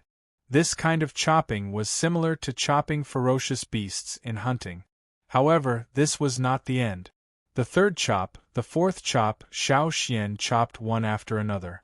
As long as the stone stick moved a little bit, Huma would not be able to keep his head. Under such intensive attacks, Huma could only raise his stick to resist the attack. The knife chopped the stone stick fiercely, and the stone chips splashed out. The harsh crashing sound was clear again and again in this ring-shaped mountain, even suppressing the sound of other people fighting around. The thunderous and almost breathless attacks made the surrounding people's jaws drop. They all looked over there in a daze. Before the battle, they would not have believed that such a situation would happen. Who was Huma? The travelers who often rested here were naturally familiar with it. It was one of the reasons why the Dishan tribe was notorious. But now, this notorious senior totem warrior of the Dishan tribe was defeated by a young intermediate totem warrior of the Flaming Horns tribe, who came out of nowhere. They didn't know where the Flaming Horns tribe came from, but they didn't expect him to be beaten like this. However, the boy was also strange. He was not a senior totem warrior, but his strength and speed were much higher than that of other intermediate totem warriors. Looking at the other people of the Yanjiao tribe, everyone was surprised again. It seemed that the people of the Yanjiao tribe were a little strange. It was impossible for totem warriors of the same level to gain the upper hand in a one-on-one fight. However, the strangest thing was the boy who beat Huma. They thought that the Dishan tribe would win because there were 2 senior totem warriors on one side and 3 senior totem warriors on the other side. But now? It was hard to judge for a while, but if it continued like this, everyone was not optimistic about the Dishan tribe's chances. It was a kind of overwhelming momentum. Even his aura had lost. What was the point of fighting? Even if they won, it would be a Pyrrhic victory where they would lose an arm or a leg. They would not be able to recover in a short period of time. Therefore, if they wanted to avoid such a situation, the 3 leaders of the traveling team of the Dishan tribe had to change the current situation. Looking at the other 2 sides, the crowd once again looked at Huma and Xiao Xian. The opportunity for the Dishan tribe to turn the situation around depended on Huma. The other 2 were not in a good situation. Although Huma was notorious in this area, he was not a fool. He immediately understood the current situation on his side. Beads of sweat dripped from his forehead, but he didn't bother to wipe them off. He did not expect such a situation. He was actually suppressed by such a young person to the point that he did not even have the time to fight back. Other than defending, he was still defending. Against such an attack, there was nothing he could do. He was only an intermediate totem warrior. Although there was something strange about him, Huma was sure of it. Disgrace, this was simply a disgrace. The angrier Huma was, the more concentrated he was. Between life and death, especially in a fight between masters, one careless mistake would lead to death. Naturally, Huma was in a difficult situation more than once. When Xiao Xian swung the sword again, Huma roared violently, and his totem power increased again, almost to the limit. With a bang, the stone under Huma's feet sank into a pit in an instant. Huma was also short in an instant. Under his feet in the pit, the straw sandals made of vines had already been broken. Huma bent his knees, and at this moment, he was like an arrow on the string, ready to shoot. At the moment when the sword and the stick collided, Huma's full strength broke out. The pit under Huma's feet sank deeper, and the broken stones and stone chips around were shaken up high. If one was close enough, he could even hear some cracking sounds on the stone ground under his feet. This time, Xiao Xian did not chop continuously. His sword was pushed away. With the force of the chop, Xiao Xian retreated and landed on the ground. He did not attack again for a while. Holding the sword, Xiao Xian's hand was bleeding. Withstanding the power of Huma's explosion, Xiao Xian was not completely unscathed. His whole arm was numb. Looking at the stone sword, Xiao Xian found that there was an obvious gap on it. According to Xiao Xian's understanding of this stone sword, it could only withstand 2 attacks from Huma, and would be broken when the third attack came. Above, the young man who had been watching the battle below said excitedly, "I didn't expect that the boy could push Huma like this. Looking at his age, he should be about the same as me." He was happy to see Huma being defeated. But another young man next to him was not so optimistic. He looked a little more dignified. "It's not good. That boy is really pitiful." Coming out of the cave, Gula, who saw the scene just now, nodded and said lightly, "Just now, the boy didn't kill Huma in one breath. I'm afraid that he will be at a disadvantage later. The boy's style of fighting, his advantage lies in his explosive attack and surprise attack. When he attacked Huma just now, it was also a surprise attack. Otherwise, it was difficult to achieve such a situation of suppression. But now, Huma has recovered, and the boy will not have a second chance. Indeed, even if he is stronger than others, the boy is only an intermediate totem warrior. This is undeniable." The man next to Gula said. Gula's eyes moved, and he reminded them, "Did you notice that the kid mobilized the totem power faster than the other 2 senior totem warriors? The faster the totem power mobilized, the more skillful he is in controlling the totem power." Hearing this, the others were silent. They really did not notice this just now. If so, it was really shocking. The boy was not worse than those in the central tribes, not to mention that he was still young. One of them clicked his tongue and said, "Where did this Flaming Horns tribe come from? It is reasonable to say that with such strength, they should be famous. Is it too far from here?" More than 20 people could defeat the team of the Dishan tribe. What about the whole tribe? How many people were as strange as that boy? While they were talking above, the situation in front of the cave of the Dishan tribe was still going on. Huma, who came out of the sunken pit, exuded a violent aura. He walked barefoot on the ground. Wherever he passed, the broken stones were crushed into stone chip. His bloodshot eyes were as if he wanted to devour people. Seeing Huma like this, the surrounding people of the Dishan tribe could not help but retreat again. For a time, there was an empty field. There were only Huma and Xiao Xian on the other side of the field. Huma's toes scratched the ground. His figure flashed, and he rushed straight toward Xiao Xian. Every step he took formed a dent in the ground, and the ground shook quickly. Stone chips and dust were raised high. Huma's arm, which was holding the stone stick, swelled and became thicker. With the shaking of his shoulders, his arm was like a whip whipping toward Xiao Xian. Wherever his arm passed, the air whistled. Xiao Xian listened carefully to the surrounding movements. His eyes flashed. He did not retreat but moved forward. When he was about to fight with Huma, he suddenly changed his steps. The strong momentum just now seemed to dissipate in an instant. He was like a slippery and cunning loach. He turned his body and changed his direction. The original attack was changed into a retreat, and he quickly retreated a few meters. Boom! The stone stick hit the ground, and the ground shook again. Where the stone stick hit, there was another dent in the ground. Huma did not stop, but continued to attack. Just like when Xiao Xian attacked at the beginning, he did not give Xiao Xian any time to breathe. The huge stone stick seemed to be weightless, and it was integrated with his arm. It was like a rainstorm, and every time it hit, it was like a heavy hammer hit. The splashing stone chips, like blooming flowers, constantly scattered and withered. The surrounding people also avoided it. No one wanted to be shrouded in such a dangerous area. Therefore, even though there were many people of the Dishan tribe, many people did not take action, especially around the three leaders. They even left an empty field. Bang! Another heavy blow hit the ground, but it did not hit the target. Xiao Xian's dodging was really slippery. Even the calm onlookers could not figure out why Xiao Xian dodged like that.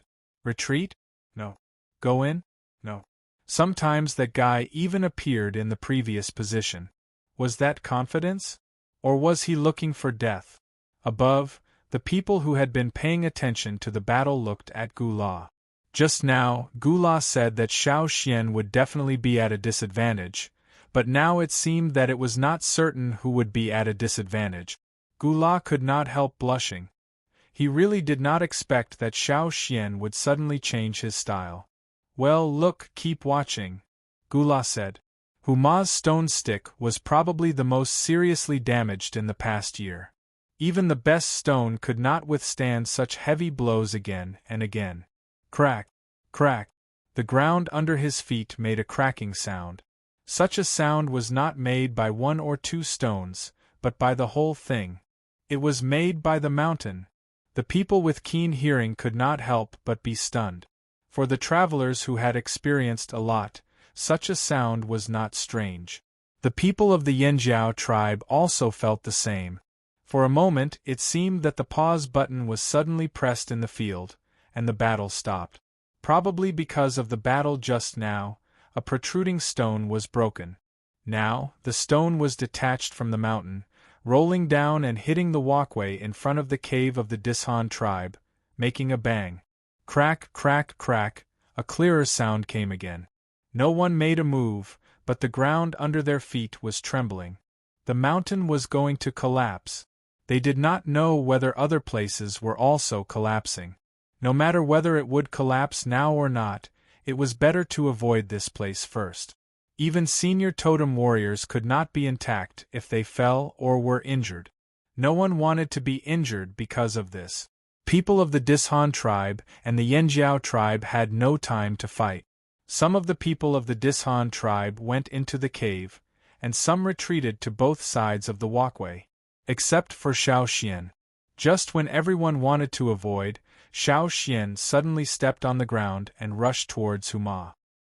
He waved his sword at Huma, who was about to run to the entrance of the cave. Huma was so angry that his lungs hurt. He did not expect that at this time, Xiao Xian would attack regardless of anything.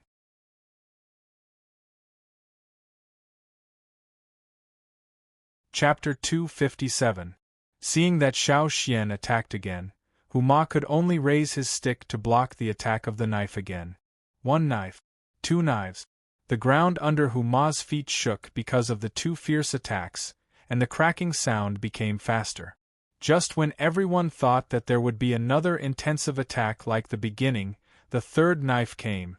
With a bang, the knife in Xiao Xian's hand was cut off from the gap. When the third knife was cut, Xiao Xian lowered his body and his momentum suddenly changed. He slid past Hu Ma flexibly. The broken half of the knife was still held in Xiao Xian's hand.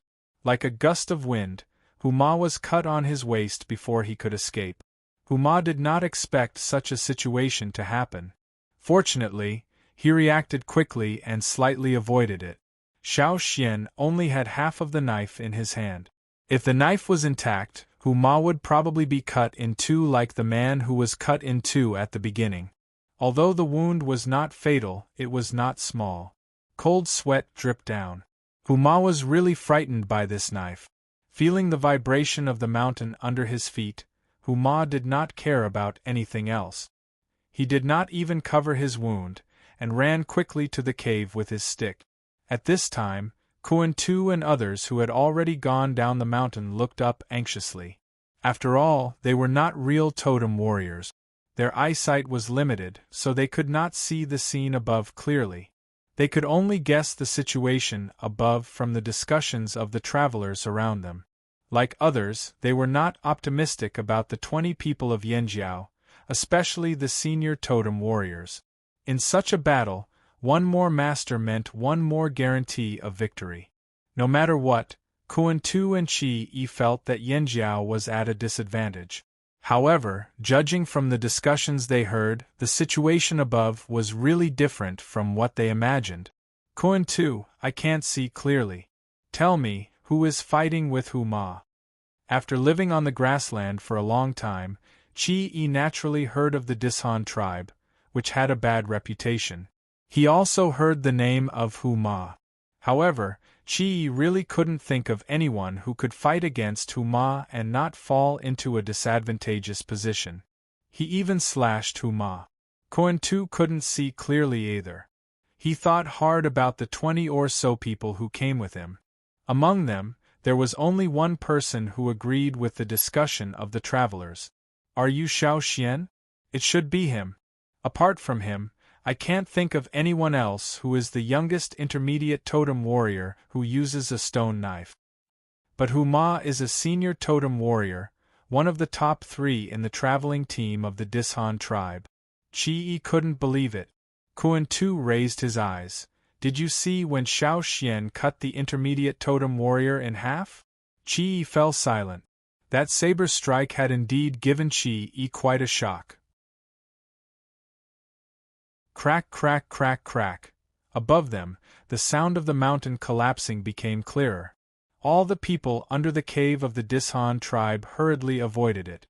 If that part of the mountain collapsed, they would be seriously injured, even if they didn't die. What's more, the passage in front of the cave at that height was the widest in the whole crater. The people who could rest in the cave at that height were all powerful. After hundreds of years of development, the passage of about 10 meters wide was naturally formed. In comparison, there were only a few tribes resting in the caves near the top of the mountain. They were almost exclusively used by the tribes. No one was stupid enough to rob them. Therefore, there were fewer disputes and fewer people moving around. The opening of the passageway was limited. Therefore, looking down from the top, the protruding passage at the level where the Dishan tribe rested was the widest. If it collapsed, the threat to the people below was naturally not to be underestimated. Seeing that the situation was not good, the people below hurriedly avoided that section. The people at the bottom of the mountain also hurriedly took away the animals tied there. It was not fun if that section fell down. In front of the cave of the Dishan tribe, Hu Ma heard another bang behind him. It was the sound of people's footsteps on the ground. Hu Ma gritted his teeth and sped up towards the cave. The wound on his waist spurted blood because of the violent running. Seeing the man with a bow at the entrance of the cave, Hu Ma roared, "Shoot him to death!" Hu Ma also knew that if he could shoot him to death, he would have done so long ago. But at this time, he needed someone to stop Xiao Xian. He didn't want to fall down with this section of the mountain.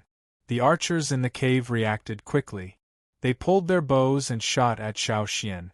Xiao Xian's footsteps paused a little to avoid those arrows. He stamped on the ground vigorously, and some egg-sized stones were shaken up. Seeing Xiao Xian stamping on the ground vigorously again, many people wanted to vomit blood. Damn it, it's about to collapse, and you're still stamping on it. Crack, crack, crack. Clear cracks appeared under Xiao Xian's feet and extended outward, connecting with a crack on the mountain wall. Boom! A section of the mountain with a length of more than 30 meters collapsed nearly an arm's height. Many stones of different sizes collapsed from the mountain and rolled down. The people below saw that the situation was not right and dodged, so they were not hit by the falling stones. However, looking at the rolling stones, the travelers in the surroundings could not help but tremble.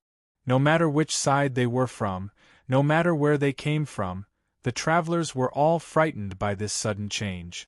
How long had it been since the Dishan tribe and the Flaming Horns tribe started to fight? Why did it collapse just like that? What kind of strength was this? No wonder that many tribes did not allow senior totem warriors to fight. The destructive power was indeed too great. Xiao Xian did not retreat because of the collapse of the mountain. He swung his arm that was holding the broken sword. The body of the sword collided with the trembling rocks, pushing the rocks away with great force. The rocks did not shatter, but they were still as fast as meteors. The sound of bones and bodies being pierced was not obvious in the rumbling of the mountain, but the people who had just shot the arrows in the cave fell down one by one. Mai and the others did not delay. Xiao Xian's behavior was not impulsive, but to attract the attention of the archers at the entrance of the cave, giving them a chance to evacuate. More than 20 people of the Yanjiao tribe were also injured. 3 of them could not walk. If the archers shot at them, they would not be able to escape. Fortunately, the archers had all their attention on Xiao Xian, who was approaching the entrance of the cave, so the others could take their injured companions away as soon as possible. On the other hand, although there were many broken limbs and corpses on the ground of the Dishan tribe, there were still some people who could not move. However, they were all abandoned. Seeing the archers fall down one by one, Huma pushed the people next to him aside and took out his strong bow. This bow was made by himself with the best horns in the tribe and bamboo traded from the Mang tribe with a lot of livestock. It was different from the bows just now. He put the bow on the string. Chirp! There was a violent sound of tearing in the air, and a strong arrow flew out from the string. This arrow was much faster than the arrows shot by the archers, and its lethality was also several times stronger. Xiao Xian did not avoid it, but turned his wrist and blocked the arrow with his knife. Bang! The stone arrowhead of the arrow was broken, leaving a dent on Xiao Xian's knife. Feeling the strength in his hand, Xiao Xian's eyes brightened and he looked at the bow in Huma's hand in the cave. He did not know whether this was the best bow they had. If it was stronger, Xiao Xian wanted to find materials to make a bow that the totem warriors could draw with all their strength after returning to the tribe. In that case, it would be a great help to deal with the Wanshi tribe in the future. It was not enough. If the bow was stronger and the strength was greater. Seeing that Xiao Xian blocked the arrow, Huma did not stop. He took out 3 arrows, put them on the string, and shot them almost at the same time. After that, he quickly took out 3 more arrows from the quiver. Taking out the arrows, drawing the bow, and shooting them, all in a short time, which showed his proficiency. However, the strength that the bow could bear was limited. Huma, a senior totem warrior, had to suppress the strength when he wanted to shoot these arrows. Otherwise, the bow would be broken if the strength exceeded the strength that the bow could bear. Huma's purpose was not to shoot Xiao Xian. It would be better if he could shoot him to death. If not, he could force him to fall down with the mountain. Xiao Xian didn't move forward anymore. He stomped on the ground to avoid the 3 arrows that were shot at him. He then waved his broken sword to block the arrows that followed. Unfortunately, he only had half of his sword left, so blocking the arrows took a lot of effort. If the sword was whole, it would be easier. Seeing that the people in the tribe had retreated, Xiao Xian stamped his foot on the ground. The rocks on the cliff seemed to have been hit by a strong earthquake, and the gravel fell from the cliff. Large pieces of rocks, which used to be the passage in front of the cave, were cut off from the whole mountain. This time they did not fall intermittently, but directly collapsed. In the huge ring-shaped mountain, the sound of the mountain sliding down covered everything. The people below hid, and continued to watch the scene where the rocks could not fall. Some horses, which were tied to a safe place at the foot of the mountain, still stamped the ground anxiously after hearing the sound.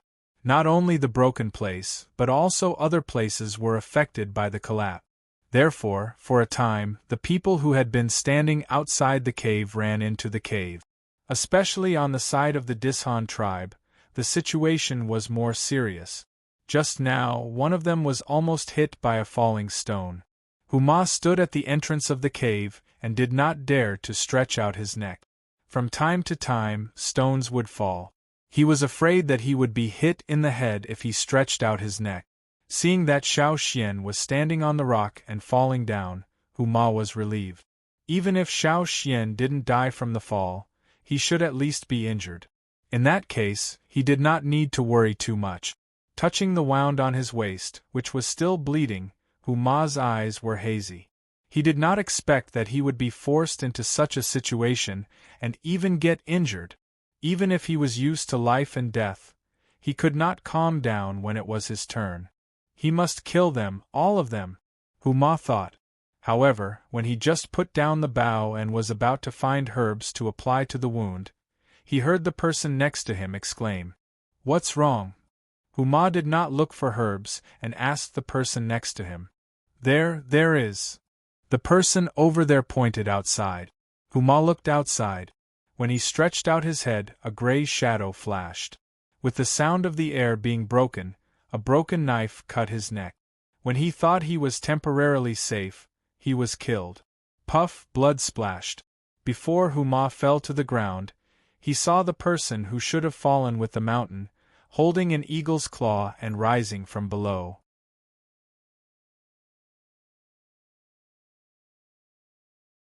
Chapter 258. No one had expected that an eagle would suddenly fly down from the ring-shaped mountain, and such a big one at that. If it stood on the ground, it would be as tall as two people. That was quite rare. However, the people of the grassland tribes were familiar with that kind of eagle, and the travelers resting here had also seen it. After seeing the cha-cha, the people who had been shouting about the collapse of the mountain turned their attention to it again. Then, they all looked at a cave near the top of the mountain. In front of the cave, Gula and the others were also stunned. That is, a giant mountain eagle? The two young men who had been watching below were shocked. So, the injury on Shan Dao's body was caused by that eagle? The other man said. Shan Dao was the name of the eagle they had brought out this time. It was also raised by Gula since childhood. At this moment, the injured Shan Dao was recovering in the cave. How could the Yanjiao tribe have a giant mountain eagle? Didn't they say that giant mountain eagles don't get close to humans? An older man from the Hui tribe said. They had always thought that only their tribe was close to and liked by the giant mountain eagles. Apart from their tribe, there were only a few tribes that could raise giant mountain eagles, and the Feather tribe was barely one of them. Even if they could raise a giant mountain eagle, it would be very difficult to raise one. It might not even be able to be tamed after it grew up, and there were many cases where the eagle would bite back at them. How could they easily accept humans with their arrogance? However, here, the Yanjiao tribe, which had come out of nowhere, had one as well, and this one was even stronger than the one they had brought out. Judging from the size, it was similar. However, if the injury on Shan Dao's body was really caused by this eagle, then the lethality of this giant mountain eagle was too shocking. They had been watching the show with the others, but they didn't expect to see such a thing. Gula, what should we do? The people next to him all looked at Gula. This time, Gula was the leader of the team, so he had to make all the decisions. Gu La thought for a while and was about to say something, but then they heard a loud and clear eagle cry from below. Tisk! After Cha-Cha lifted Xiao Xian up, Xiao Xian jumped down to where Mai and the others were standing. Cha-Cha flew to the top of the cave of the Dishan tribe. Its big claws dug into the stone wall, and then it dug out the stones on the mountain wall one by one. Some loose stones that had not fallen were dug out of the mountain and thrown down. The people of the Dishan tribe did not dare to stick their heads out of the cave, because once they stuck their heads out, they would be smashed. After scratching for a while, Cha-Cha decided to leave. This place was too small and there were too many restrictions. It didn't like the fact that there were people with bows and arrows in their hands. Just as he was about to soar higher, he heard the cry of an eagle from above. In a cave near the top of the mountain, a wounded giant mountain eagle that was missing a lot of feathers rushed out. Cha-Cha was enraged when he saw the eagle rushing out. He wasn't in a hurry to leave. Instead, he flew up and was about to attack with his claws. Shan Dao, come back! Gu La was so anxious that he wanted to rush out himself. If he could fly, he would have already flown over. Looking at the condition of the other eagle, and then looking at his own eagle, everyone knew who would win. Xiao Xian also hurriedly blew the whistle to tell Cha-Cha not to be impulsive. When the travelers who were resting in the mountains saw the two eagles, they were more and more surprised. At the same time, they re-evaluated the strength of the Yanjiao tribe. This tribe was really much more complicated than they had imagined. When this was over, they had to inquire about it carefully. Xiao Xian had no time to care about the Dishan tribe. He signaled to Mai and climbed up. When he arrived at the entrance of the cave where Gu La and the others were resting, Xiao Xian saw the wounded giant mountain eagle standing next to a man. There was no obvious hostility in his eyes, but more curiosity. Looking at the others, Xiao Xian knew what to do and made a gesture. Because of the sudden intervention of Gu La and the others, Cha-Cha flew up to avoid the threat. Seeing Xiao Xian's gesture, he flew down again. Although the passage in front of the cave at this height was not wide, Cha-Cha could still stand on it. Standing behind Xiao Xian, Cha-Cha felt like he had a backer. He became bolder again and screamed at the other man and the eagle. He seemed to be laughing at the other side for asking for help. Gu La observed the eagle closely. It looked very similar to the eagles living in his tribe, but he always felt that there were some differences. Even if he called another eagle of the same size from the tribe, it would still be defeated. Gu La of the Hui tribe, Gu La said. Xiao Xian raised his eyebrows and smiled. Xiao Xian of the Yanjiao tribe. Seeing the smile in Xiao Xian's eyes, Gu La and the others were a little surprised. This kind of smile was not the kind that hid a knife, nor was it flattering. It was more like a friendly smile. However, the two young warriors thought that Xiao Xian must have heard that they were from the Hui tribe. After all, who didn't know that the Hui tribe was strong on the grassland? They didn't want to offend the strong, so they showed such an attitude. At this moment, the people of the Dishan tribe all hoped that the Hui tribe and the Yanjiao tribe would fight, because they had suffered heavy losses. Just now, Huma was cut down, the leader of the team was seriously injured, and another senior totem warrior lost an arm. The situation was even worse. It seemed that they could not hold on for long. If the fight continued, they were afraid that the whole team would be wiped out. However, the atmosphere above was not as tense as other people thought. Xiao Xian had a good impression of the Hui tribe. The ancestors of the Yanjiao tribe had a good relationship with the Hui tribe, and it was because of the eagle that they had met. Do you know our tribe? Gu La asked. I've heard of it, Xiao Xian said. The young man behind Gu La curled his lip. Of course, he had heard of it.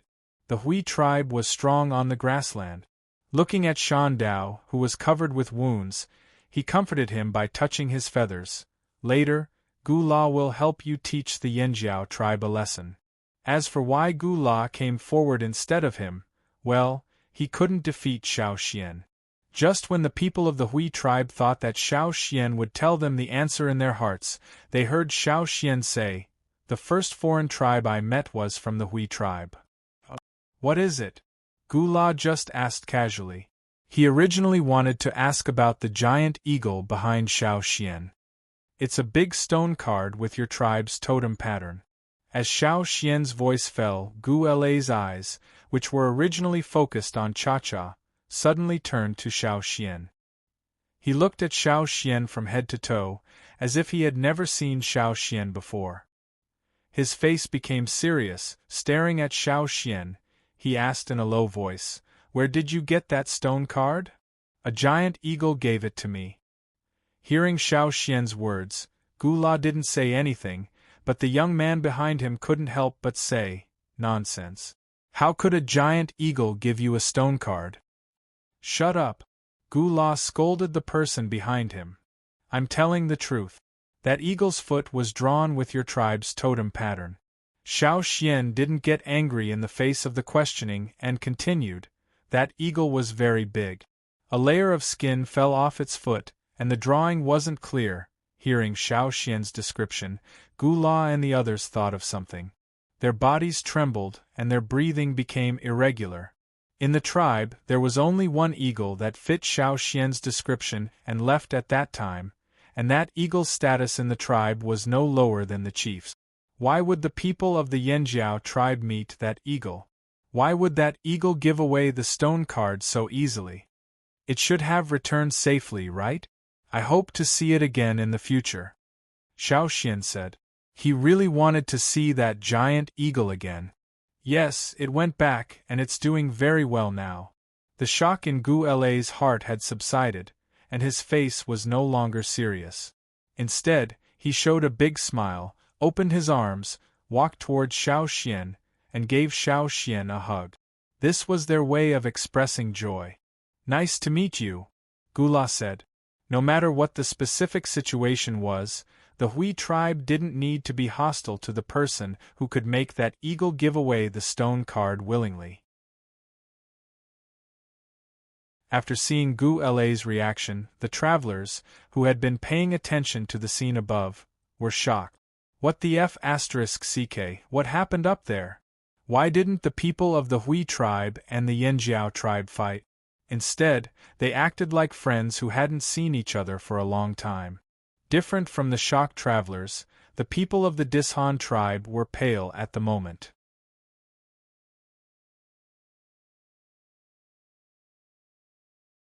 Chapter 259. Mai heaved a sigh of relief when he saw Xiao Xian chatting happily with the person above. It was the first time for them to come here, and they knew from Kuan too that the higher they went, the stronger the tribes in the caves would be. They had just defeated the Dishan tribe, so they were very tired and didn't have time to check their injuries. Their fighting capacity had decreased a lot. If they fought with another strong grassland tribe, the Yanjiao tribe would be at a disadvantage. After all, they had fewer people. Moreover, Mai felt that the man above, named Gu La, was much stronger than the leader of the Dishan tribe. He was not sure if he could defeat him. Looking at the cave of the Dishan tribe, Mai's eyes became serious again. When hunting ferocious beasts in the forest, it was better to kill them all at once. Otherwise, they might encounter unexpected counterattacks and threats like the thorn black wind. Mai was about to ask the warriors who were not seriously injured to go with him to kill the remaining members of the traveling team of the Dishan tribe. Suddenly, he heard the leader of the traveling team of the Dishan tribe shout up, "Leader Gu La, I have something to say to you." Mai's hand, which was about to strike, paused. He gestured to the others to stay put for the time being. Although they had heard about the Hui tribe from other tribes, they were not familiar with them. Mai didn't know how the people of the Hui tribe would react, so he stopped for the time being and waited for the next situation. The leader of the Dishan tribe had already noticed Mai's killing intent. When he found that the Hui tribe didn't fight with the Yanjiao tribe, he came up with another idea to get out of trouble. Gu La frowned. He didn't want to intervene in the affairs between the Flaming Horns tribe and the Dishan tribe. The rule here was that whoever was stronger was right. If there were conflicts between the two tribes, they could fight. If they won, they were right. If they lost, they had to retreat or be killed. Therefore, even if the whole team of the Dishan tribe was killed, the people here would not say that the Yanjiao tribe had done anything wrong. However, why did the Dishan tribe ask him to join them? They must understand the basic rules, especially the people of the Dishan tribe, who had killed many teams before. Unless they had something that could convince the people of the Hui tribe to intervene. Gula lowered his eyes so that no one could see what he was thinking. When he raised his head again, he smiled at Xiao Xian and said, "Wait a moment." This meant that he was telling Xiao Xian that he would wait for the people below to come up. Xiao Xian did not argue.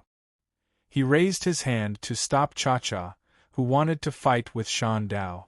The leader of the traveling team of Dishan climbed up with blood all over his body. He quickly glanced at Xiao Xian with deep fear and vigilance. Then he walked over and whispered something to Gula. The two of them went into the cave to have a secret talk. Seeing the change in Gu La's expression, Xiao Xian sighed in his heart. It seemed that he wouldn't be able to wipe out this team this time. Walking to the edge, Xiao Xian looked down and signaled Mai to treat their wounds first. About 5 minutes later, Gula and the leader of the traveling team of Dishan came out. Gula looked normal, but the latter looked worse, as if his flesh had been cut off. They must have promised something that could move Gula. When the leader of the Dishan tribe went down, Gula asked Xiao Xian, "Who's in charge here?" Xiao Xian shouted down, "Mai, there's something." Mai was prepared. After coming up, he said to Gula, "Mai of the Yanjiao tribe. Gula of the Hui tribe." Gula did not put on airs, partly because of the mystery of the Yanjiao tribe, and partly because of the giant eagle that Xiao Xian had mentioned.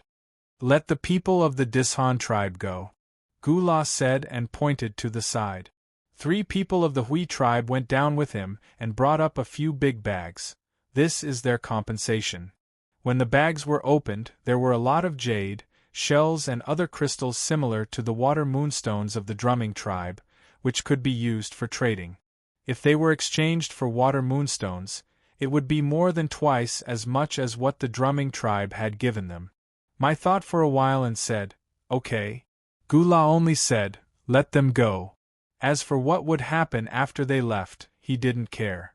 Therefore, the hidden meaning in his words was that the next time they met, they could do whatever they wanted, and he would not interfere. Mai also understood. In the 2 years before returning to the old haunt, they, the former leaders of the hunting teams, were called by the shaman for training, so they naturally thought differently from others. Below, the people of the Dishan tribe left with those who were not seriously injured. As for those who were seriously injured, most of them were abandoned. Lang Jie and the others wanted to say something, but were stopped by Wei. "Let's talk about it later." Since the Hui tribe intervened, this battle could not go on. In addition to the things that the Dishan tribe took out, there was also a wooden box, which was given by Gula. There were many rare herbs in it. Of course, for the Yanjiao tribe, they had seen many good herbs, but now they were far from enough, and these herbs could be used in an emergency. Mai said a few more words to Gula and made sure that Gula meant that he would not interfere in the future. Then he left to apply medicine to the injured warriors. When Mai went down, he only took a wooden box with herbs in his hand. He did not take the other animal skin bags with jade, shells and other things. "Hey, don't you want these?" A man next to Gula shouted. As soon as his voice fell, a gust of wind swept across his face. Several bags on the ground were all grabbed by Cha-Cha and then flew down. The people of the Hui tribe looked at Cha-Cha and glanced at Shan Dao next to Gula. They thought, "This eagle can't be compared with other eagles. Look at him, he can help carry the bags. Even catching a rabbit is a blessing. Let's go in and talk?" Gula pointed to the cave where they rested and said to Xiao Xian, "Okay." Although Xiao Xian was not happy with the Hui tribe's intervention, He saw that Gu La seemed to have something to say, so he did not refuse at the moment. After entering the cave, Gu La asked people to guard the entrance and not let anyone get close. "Do you know what he said to me just now?" Gu La asked. He referred to the leader of the Dishan tribe. No. Xiao Xian did not expect that Gu La would say this to him. Gu La lowered his voice and said, "The fire crystal mine." Xiao Xian's eyelids twitched. No wonder the people of the Hui tribe were willing to help the Dishan tribe. It turned out that it was related to the fire crystal. This was indeed a great attraction. In the depths of the grassland, the mine is not big. The Dishan tribe has found it, but they haven't been able to eat it yet. Someone stronger than them is fighting for it. Speaking of this, Gu La sneered, "I know what they are thinking. They want us to compete with the other side, so that the Dishan tribe can take advantage of us." Gu La paused and asked Xiao Xian, "Do you want to go and have a look?" Xiao Xian shook his head. "Since it's in the grassland, we won't go there. It's too far." Gu La actually wanted to sound out the situation of the Yanjiao tribe according to Xiao Xian's reaction, but he did not expect to get such an answer. "Where is your tribe located? If we go out again in the future, maybe we will visit the Yanjiao tribe," Gu La said. "Oh, not too far." Xiao Xian pointed to a direction. "Go straight in that direction, in the ferocious beast mountain forest." Gu La, the other people of the Hui tribe who had been listening to them, even Shan Dao, who stretched his neck to look out, made a strange cry. Gu La couldn't keep a straight face. "I remember that there seems to be only the Wan Shi tribe there." "Yes." Xiao Xian nodded. "It's next to the Wan Shi tribe. But they are outside the forest, and we are inside the forest." He asked some more questions about the Yanjiao tribe, but Xiao Xian did not answer more. Gu La also knew that he wouldn't be able to get anything out of him if he continued to ask, so he talked about the matters of the Hui tribe.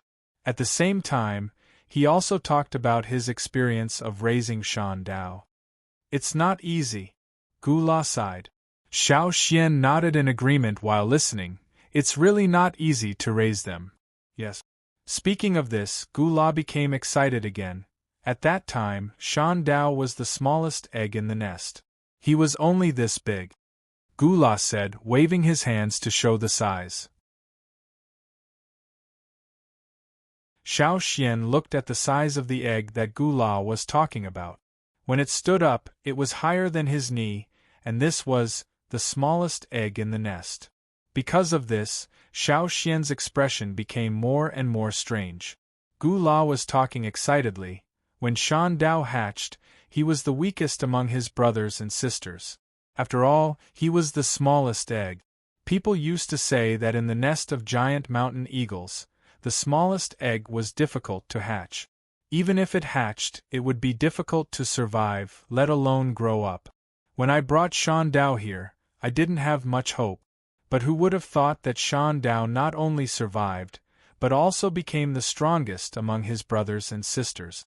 Even in the whole tribe, he is the strongest among the mountain eagles of the same size. Gu La's face was filled with pride as he spoke. In the Hui tribe, this was indeed worth showing off. But he didn't expect that Shan Dao would encounter Cha-Cha the first time he went out with others. Not only did he lose, but he also lost miserably. The competition between giant mountain eagles had always been like this. In the Hui tribe, there were many fights between mountain eagles, but some were worse than this. Gu La didn't think that they were bullying each other.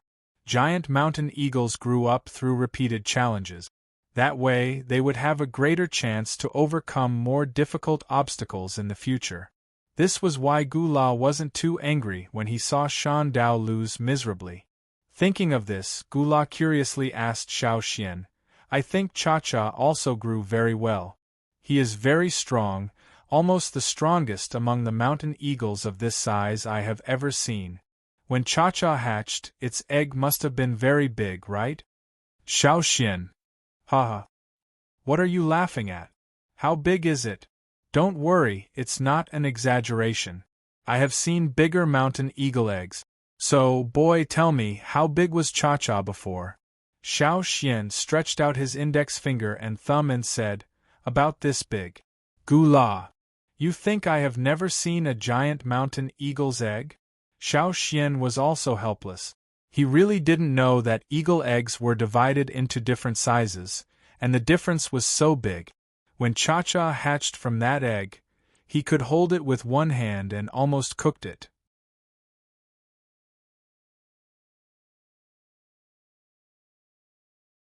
Chapter 260. Xiao Xian wouldn't tell anyone about how he almost cooked Cha-Cha. If he did, the people of the Hui tribe would be more agitated than him.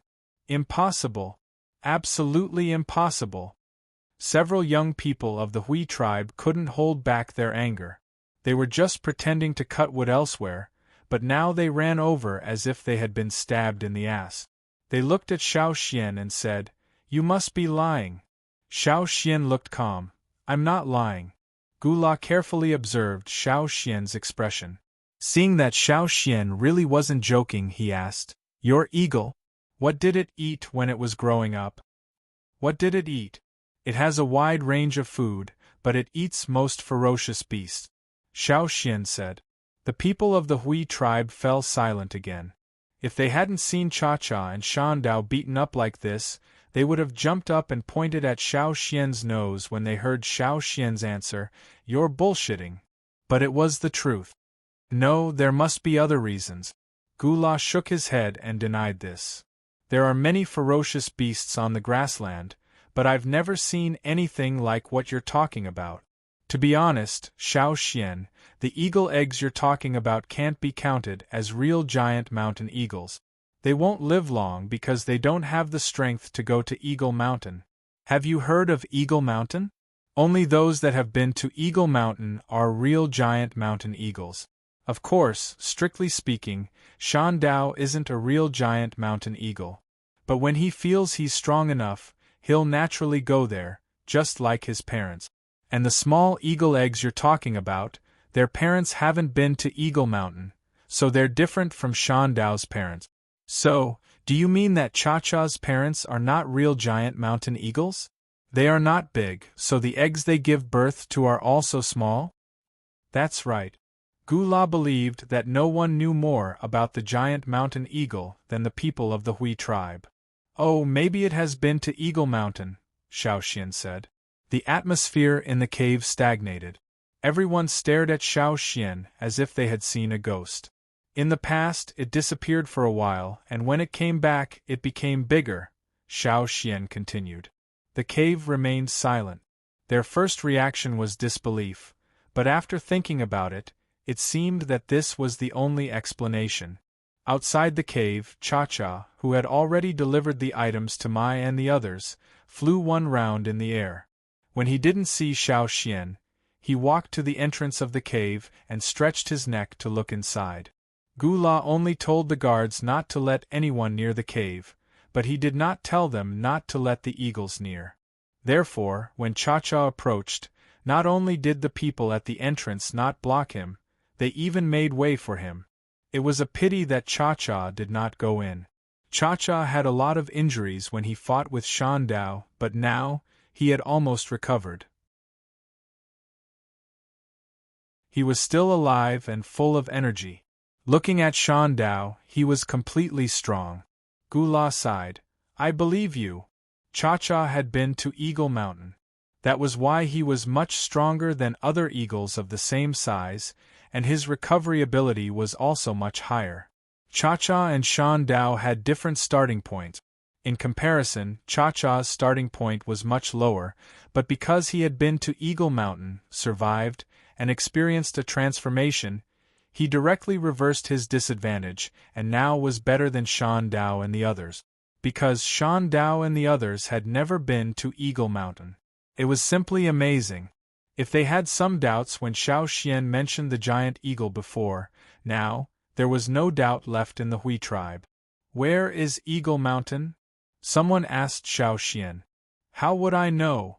Xiao Xian answered. He knew, but he would not say. However, the people of the Hui tribe did not doubt Xiao Xian's words. The giant mountain eagles would only go there by themselves. The Hui tribe had lived with the giant mountain eagles for so long, but no one had been there except some ancestors a long time ago, and the records left were not detailed. When Xiao Xian walked out of the cave, Gu La was very enthusiastic. If you go on a long journey in the future, you can go to the Hui tribe to have a look. We have many giant mountain eagles. After a pause, Gu La added, as for the Dishan tribe, you don't have to worry. We don't have to worry. Xiao Xian laughed. We can kill them once, and we can kill them again. It was a bit arrogant, but people who had seen the Dishan traveling team would not doubt Xiao Xian's words. Gu La still wanted to say something, but thought it was unnecessary, so he stopped. Xiao Xian left the cave and went down. Mai and the others had occupied the cave where the Dishan tribe had rested before. How are your injuries? Xiao Xian asked. Before going up, he had roughly checked the situation and found that the warriors were not in danger of dying. It's okay. Some of them probably can't walk for the time being. Let them stay in the carriage, Mai said. They did not intend to stay here for a long time. Kuan Tu and the others were still waiting at the foot of the mountain, but because the totem warriors of the Yanjiao tribe were there, the other people who were resting did not do anything to them. The Dishan tribe was an example. After packing up, Mai led the people down the mountain. Where are the others? Mai asked. It's a little far from here. I'll lead the way, Qi said quickly. He did not know whether he was nervous or excited, but he felt comfortable. When they walked out of the mountain, Kuan Tu looked back and sighed again. I didn't expect that it would collapse. There were many people fighting before, so there were traces on the passage. The mountain was not strong, and today it experienced such a fierce attack. It's reasonable that it collapse, Xiao Xian explained. Mai looked at the people with Qi Yi and asked, Do you have any opinions about my decision to give up chasing the Dishan tribe? No. Qi Yi and the others said quickly. They really did not have any opinions. So many people of the Dishan tribe had been killed. Among the 3 senior totem warriors, 1 was dead and 1 was disabled. Only the leader of the traveling team was left. For Qi Yi and the others, this was a good revenge. Besides, as wanderers, they knew the situation better than others. At that time, Mai's decision was indeed the best. If we can't solve it, when you awaken in the future, you can continue to take revenge, Lang Jie said with a smile. Awakening, hearing this, Kuan Tu, Qi Yi, and the others all breathed heavily. At this time, Xiao Xian suddenly said, You may not be able to take revenge. Why? This time, even Mai looked at Xiao Xian in confusion. You mean the people of the Hui tribe will help them? Lang Jie asked. No, it's the opposite, Xiao Xian said. They dared to plot against the Hui tribe. The Hui tribe will not only take the benefits they promised, but also the Dishan tribe.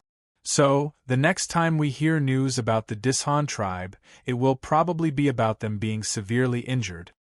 That traveling team was just one of the forces of the Dishan tribe. Even if they were all killed, it was not a serious injury. The extent of the injury was much more serious than that. It was not convenient for Xiao Xian to talk about the fire crystals that Gu La had mentioned here.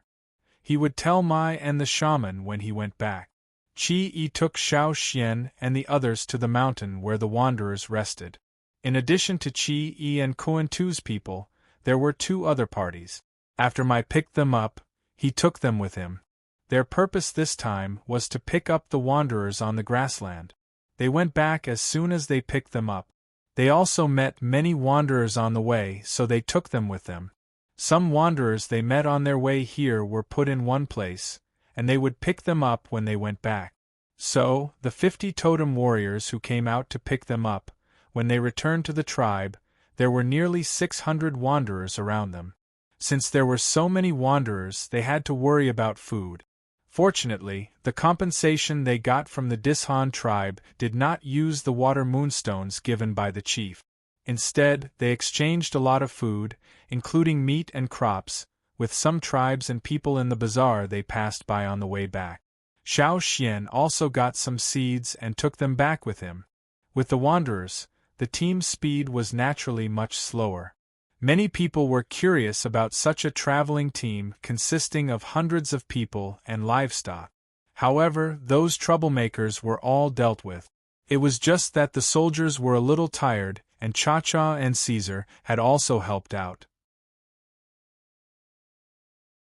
As for the other teams that were sent out, their situation was worse than Mai's team. At least Mai's team had carriages and enough money, and the name of Yanjiao gradually spread with the actions of these teams. There was one more tribe in the central area, called Yanjiao. The tribe called Yanjiao was very fierce. Not only were they fierce, but according to the travelers on the grassland, they also raised two ferocious beasts, a wolf and an eagle. No one knew if there were other tribes. What? You asked where their tribe was? Go straight there, next to the Wanshe tribe. Yes, that's right, it was in the ferocious beast mountain forest.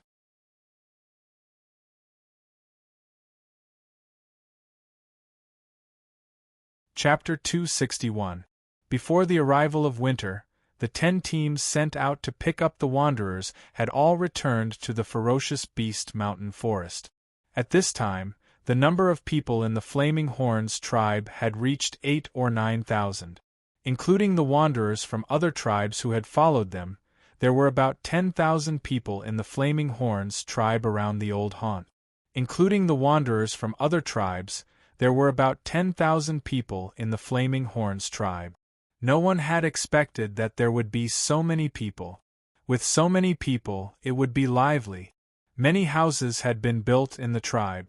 Basically, they were all wooden houses. Wooden houses were simple and built quickly. Now, they were just building a place for everyone to sleep and rest. As for what kind of house they wanted to build in the future, it depended on their own wishes. The totem warriors, in addition to guarding the surroundings, had to take turns to hunt for food. Now, no matter whether it was ferocious beasts or wild beasts, there were many people in the tribe. Other wanderers who came to the tribe, whether they were from the tribe or from other tribes, were trying their best to prove their value. Building houses, cutting trees, processing food, and so on, they would take the initiative to participate.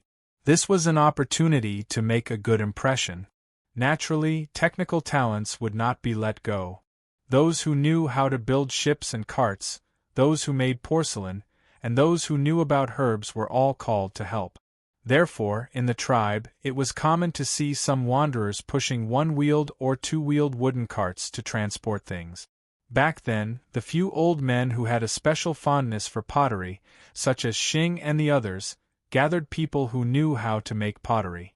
Every day they would research which soil was suitable for making pottery, which recipe was the best, and what kind of pottery to make. When Xiao Xian returned to the tribe, many people in the tribe had already started using pottery. It was much more convenient than stone tools, but some people were not used to it. For example, Kiki and the others broke one a day, which made Xing angry. Xiao Xian went to see the pottery kiln. The ancestors of the Yanjiao tribe had also left records about pottery. But after 1,000 years, pottery firing had improved a lot. There was a lot of clay in the ferocious beast mountain forest that was suitable for making pottery. This made Xing and the others so happy that they were all smiles. They would stand guard there every day, each of them holding a piece of beast skin in their hands to record something. Many times they would even do it themselves. Xiao Xian had also burned a few household items. At the same time, he also tried to burn some pottery tiles and green brick. Xiao Xian used the pottery tiles and bricks to build the house. The original wooden house had been converted into a brick and tiled house. It was even bigger than the house he had built on the other side of the river. Next to the house, there was also a wolf den built for Caesar. As for Cha-Cha, it would not stay here to rest. Instead, it would run to a nearby mountain to build its nest. Xiao Xian went over to take a look. It was still on a high cliff. There was a sunken area that Cha-Cha had dug into the ground to make a cave, and he lived there. When the teams came back, the livestock and seeds they brought back were also taken care of by those who knew the rope. There were indeed many skilled people among the wanderers of the Yanjiao tribe who came from all over the world. It was much better to leave the work to them than to let the totem warriors of the tribe do it blindly. Old He and other people from the grassland were responsible for raising livestock and building animal pens. When Xiao Xian went to take a look, the few wilted cows and sheep were now very strong. Although sometimes they were frightened by the roars of the beasts in the forest, they were still braver than the animals raised by the Lu tribe. After a long time, they had adapted. Xiao Xian was called out by Tu early in the morning. He was not patrolling today. He had to go hunting later, so he only had time now. How is it? I built it myself, Tua said proudly, pointing at the house he had just built. He had planned to build a stone house with stones. After all, when he was on the other side of the river, his family also lived in a stone house. However, after seeing Xiao Xian's house made of blue bricks and tiles, Tua changed his mind. He went to Xing's place and asked them to make a batch of blue bricks and tiles. Then he brought back the house he built. After he finished, he couldn't wait to ask Xiao Xian to come and take a look. It's very good. Xiao Xian looked at Tuo's house and said. Now Xiao Xian's house was not far from Tuo's house. The distribution of houses in the tribe was similar to that on the other side of the river. The higher the status, the closer it was to the fire pit. Even though it was not a whole mountain, it was still arranged according to this rule. Xiao Xian's family did not have other people with high status. However, everyone knew his contribution to the tribe, so they had no objection to the arrangement. Why haven't I seen Kiki recently? Xiao Xian asked. In the past, Kiki and Tua used to travel together, but recently they were nowhere to be seen. Kiki's house was also nearby. Xiao Xian looked around and saw no one. Oh, him. Tua laughed. He's hatching eggs. Hatching eggs? Xiao Xian's yawn got stuck halfway. Hatching what eggs? Tua told him what happened when Xiao Xian was away. The tribe naturally needed a relatively safe environment to settle down here. The totem warriors who stayed in the tribe were responsible for the comprehensive cleaning work. Lethal plants, large wild animals, ferocious beasts, and so on had to be cleaned up. Therefore, during this period, they didn't need to travel far, nor did they need to open up hunting routes. As long as they slowly cleaned up and expanded, they would be able to hunt a lot of prey. Although the carnivorous birds that used to live in this area had moved to another place, they were still cleaned up by the totem warriors and put into the pot one by one. When we were hunting those carnivorous birds, we also found some bird eggs. We brought them back and cooked them. Later, Kiki kept some of them and didn't eat them. He planned to hatch them and raise them. In the past, Kiki had tried to raise wild animals, but unfortunately they all ended up in the pot. Now that he was hatching eggs, he didn't know what they would look like. Xiao Xian was interested. Let's go and have a look. They've been hatching for so long. Are they out yet? Xiao Xian walked towards Kiki's house. I don't think so. Tua had been busy with his own affairs recently. Except for the tasks assigned by the tribe, he spent the rest of his time building the house. When Xiao Xian arrived, Kiki was about to go out. Seeing Xiao Xian, Kiki was happy. I was going to find you. Xian, when Cha-Cha hatched, what did they eat? Hearing the chirping of Cha-Cha birds in the house, Xiao Xian and Tua knew what had happened. We used to feed them some meat. Now you can feed them some meat. Don't feed them any ferocious beast. Tear the meat a little smaller. Yes, just like that. Xiao Xian watched Kiki tear the meat into small strips and feed them to the carnivorous bird. It was rare to see him so patient. Why do you want to raise them? Xiao Xian asked. These carnivorous birds were ferocious and didn't have much meat. If they were raised as food, it would be better to trade for some large carnivorous birds from the Lu tribe. Did he want to raise them and let the shaman mark them? They run fast, Kiki said excitedly while feeding them. I want to see if I can tame them so that we can ride them in the forest. When chasing the people of the Wanshur tribe, Kiki found that these carnivorous birds ran very fast in the forest. Although they were not as fast as the forest raccoons of Mai's family, the forest raccoons was a ferocious beast after all, and these unknown carnivorous birds were a little lower in level.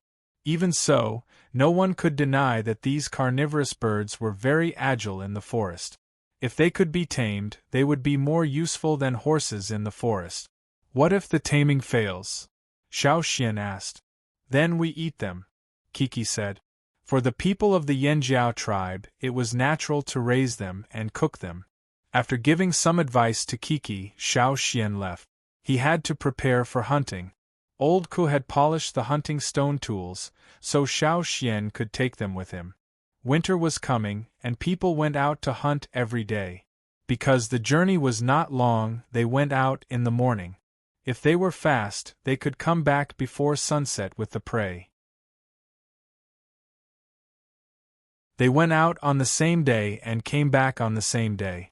After Xiao Xian met up with Mai and Lang Jie, they went deep into the forest. Because of the fire seed, some ferocious beasts had left the tribe, but not all of them had left. Walking in that direction, Xiao Xian saw some marks left on the trees nearby.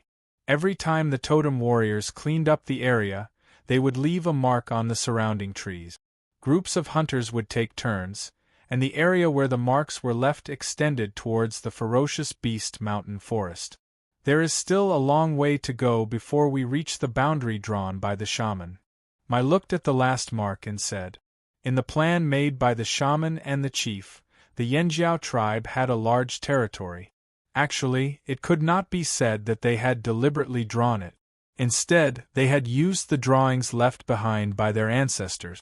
The Yanjiao tribe was not in the ferocious beast forest, but thousands of years had passed, and the land had changed.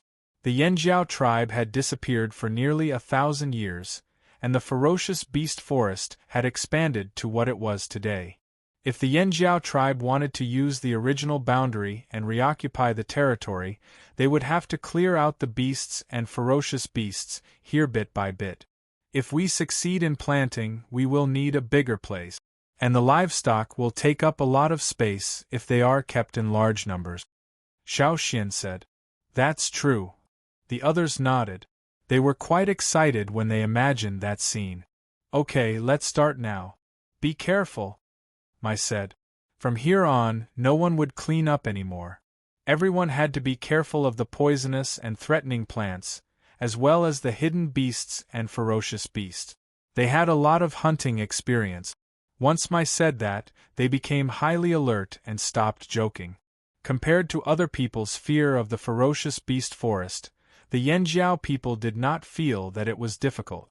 They even felt that it was familiar. The environment here was very similar to the original hunting ground. They adapted quickly to the ferocious beast forest and liked it very much, although it was indeed very dangerous. A new day of hunting began. The warriors waved the stone tools in their hands and killed the prey one by one.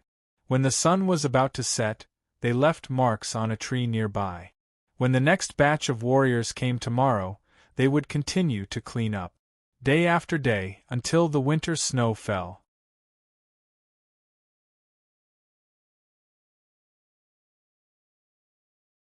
Chapter 262. For some wanderers, the heavy snow in winter might be a bad weather. But for those who came from the other side of the river, it was much milder here than on the other side of the river. Snowflakes were flying in the air. Standing at a high place, one could see the silvery white mountains. Although it was snowing here, it was not piled up higher than a person. Heavy snow did not fall every day. Sometimes it was sunny. Of course, in the depths of the forest, there was worse weather. Xiao Xian and the hunting warriors carried the prey and stepped on the snow, walking step by step towards the tribe. Along the way they could see some cultivated field. It was said that some of the seeds brought back could be sown in autumn and winter. Those plants were cold-resistant. The fields were not big. Now it was just an experimental stage. Around them, people who took care of the fields walked back and forth, busy with something. In addition to these fields, there was a newly built animal pen for raising livestock. The temporary place was too small. Now, after the expansion, another piece of land was opened up. When the wanderers first came, they all lived together with people they knew. It was similar to a collective dormitory. Because there was not enough space at that time, now nearly 2/3 of the land had been cleared. Compared with when they first came, it was much larger. Now some wanderers had moved out of the collective dormitory and built their own houses in the area demarcated by the tribe. Although the tribe accepted the wanderers, they would not give them food for free. If they needed food, they had to exchange it with labor. Not only the wanderers of other tribes, but also the wanderers of the Yanjiao tribe. The shaman and the chief did not allow them to reap without sowing. Even if the wanderers who survived were not strong, they always had the skills to support their lives. With these skills, they could exchange a lot of food from the tribe. The wanderers of other tribes lived near the border of the ferocious beasts' mountain forest. They could go out directly from there. But so far, no one had left. Although it was in the ferocious beasts' mountain forest, it was not much different from an ordinary forest after it was cleared. Moreover, in the direction near the ferocious beasts' mountain forest, there were warriors guarding every day. There was no need to worry about ferocious beasts running in. Even if there were some ferocious beasts, they would be caught and cooked before they could run far. The outer border was patrolled by warriors. The core area of the tribe was also guarded by warriors, where important people such as the shaman and the chief lived. Most importantly, there was also the fire pit. As for the orphans who were taken care of by the tribe, they couldn't catch fish here. There was no stock, but there was still a supply of food. Now, the tribe valued them more. Other than teaching them knowledge, they were also trained together. Those who performed well were rewarded. Under the stimulation of the reward, all of them were full of enthusiasm. Everything was progressing in a good direction. Xiao Xian returned home with the prey. When he was about to deal with it, Old Ko hurried over and said, "I'll deal with the prey. You go to the shaman's place. The shaman sent someone to look for you and asked you to go there when you come back." What did the shaman want? Could it be about the sacrificial ceremony after the end of winter? If they wanted to perform the sacrificial dance, they could have just gotten someone to pass on the message. There was no need to specifically call him over. Xiao Xian was confused, but he didn't waste any time. He put down the prey and went to the shaman. The place where the shaman lived was very close to the fire pit. It was almost an imitation of the house built by the ancestors. It was drawn in the Wu roll left by the ancestors. When Xiao Xian went there was only the shaman in the stone house. He was recording something. The shaman didn't stop writing. Xiao Xian didn't disturb him. He found a stool and sat down. He also took the pottery jar and pottery cup on the table and poured a cup of water. The water was still warm. At the shaman's place, someone came in to change the boiled water every once in a while, just like on the other side of the river. After about a quarter of an hour, the shaman stopped writing. He rolled up the animal skin roll and put it aside. Then he looked up at Xiao Xian. "How's the winter hunting?" the shaman asked. "It's okay. Probably because we're not in the depths of the forest, some of the ferocious beasts we encountered now are not very strong. Even if it snows, we can still go out to hunt. It's just that there are fewer prey. But we're almost at the border," Xiao Xian said. The border he mentioned was the border between the Yanjiao tribe and the ferocious beasts' forest thousands of years ago. Now it was turned into a border by the shaman and the chief. The hunting warriors had to go all the way to the border to complete the hunting. At the border, there were many big stones left behind. They were engraved with words and totem patterns. The degree of damage was different. Some of them were even buried in the ground. "Yes," the shaman said lightly. He already knew what Xiao Xian said. Now he just asked casually. This was not the main reason why he called Xiao Xian here today. The shaman turned around and went to another room in the stone house. He took out a stone box with a respectful look on his face, as if he was holding a treasure in his hands. Xiao Xian sat up straight. Only the ancestors' things could make the shaman treat them like this. But why did the shaman take out the ancestors' things? After carefully placing the stone box on the low table, the shaman opened it and took out a bone ornament. There was a dim ball in the middle of the ornament. Xiao Xian was familiar with this. When he carried the ancestors out of the cave where the king's stoneworm stayed, one of them was wearing a bone ornament like this. Later, the shaman also told him that the ancestor with the bone ornament was one of the elders of the tribe. Do you still remember this? The shaman asked. Yes, Xiao Xian said. He still remembered that this bone ornament was a treasure. It could withstand the influence of the king's stoneworm and prevent the cave from swallowing the ancestors. The shaman sighed and handed the bone ornament to Xiao Xian. Take this bone ornament. When winter is over, wear it during the ceremony. Xiao Xian was surprised. This is for me? What if I lose it? The shaman's sad face twitched. He looked at Xiao Xian expressionlessly. I'm just saying. Xiao Xian took the bone ornament and asked again, Why do you want me to wear it? Didn't you say that only the elders can wear it? Yes. The shaman looked at Xiao Xian meaningfully. If you can light it up, you will be an elder. How can something left by the ancestors light up so easily? Xiao Xian said. He was not the fire seed. How could he light it up? As for the title of elder, it sounded like it was for the old men. Not necessarily. We have to try, the shaman said. Since he had taken it out, he did not intend to change his mind. The reason why he took this step was to see if he could light up the bone ornament again. In fact, the shaman did not have much hope. After all, the fire seed was still incomplete. However, when she recalled Xiao Xian's performance during his awakening, the way he awakened with a complete fire seed, the speed of his improvement, and the power of inheritance, the shamaness decided to give it a try. After all, Xiao Xian was known to be blessed by the ancestors. Even if he could not light it up, it would protect Xiao Xian.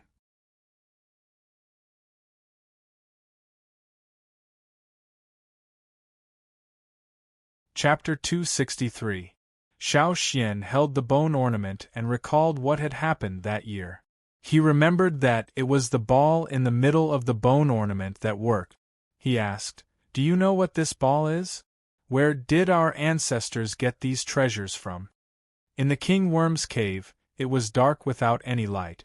However, with his special vision, Xiao Xian saw the light emitted from this ball, which covered the people and things around. However, when he held it in a place with enough light, he could see everything clearly. In his ordinary vision, this ball was as dim as an ordinary object. This was a very special object. Treasure? It is indeed very precious. The shaman stared at the ball in the bone ornament with infinite reverence and said, A long time ago, when the tribe was just established, after the first shaman passed away, the chief put him in the fire pit. However, he found that the first shaman did not disappear directly like the others, but left 6 pearls. That's it? Xiao Xian was surprised.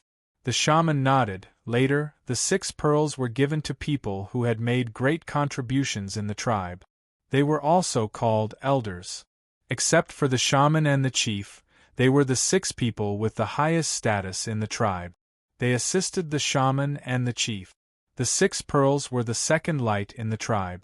Even in places far away from the fire pit, they could also light up the night. Unfortunately, after the fire seed of the tribe was incomplete, the 6 pearls became dim. Xiao Xian suddenly felt that the bone ornament in his hand was heavy. What if he lost it? The shaman would kill him. If it was an ordinary treasure, he would let it go. However, this was something left by the first shaman, and there was no 7th one in the world. Thinking of this, Xiao Xian was stunned. 6 pearls? Xiao Xian looked at the shaman confusedly and asked, "Are the 6 pearls left by the first shaman in your hand?" He just saw that there were only 3 bone ornaments in the box that the shaman took out. The shaman shook his head and said with obvious regret, "The other 3 pearls disappeared with the other half of the fire seed. So far, I can't feel where the other half of the fire seed is." If even the shaman couldn't sense it, then he really didn't know where it was. As expected, the fire seed was still incomplete. As for when it would be found, only the heavens knew. After talking about the sacrificial ceremony at the end of winter, the shaman let Xiao Xian leave. This time, if nothing unexpected happened, Xiao Xian would still be one of the dancers of the sacrificial dance. After Xiao Xian left, the shaman sat where he was and looked at the dim balls on the other 2 bone ornaments in the stone box. He pondered for a long time and finally sighed. Before he came here, he spent all day thinking about how to cross the river, how to return to the old land, and what to do when he arrived at the old land. But after coming back, as he understood more about the situation around him, the shaman felt a lot of pressure. Was the Yanjiao tribe strong? Yes, but only in the past. With their current strength, there was still a gap between them and the several big tribes in the central region.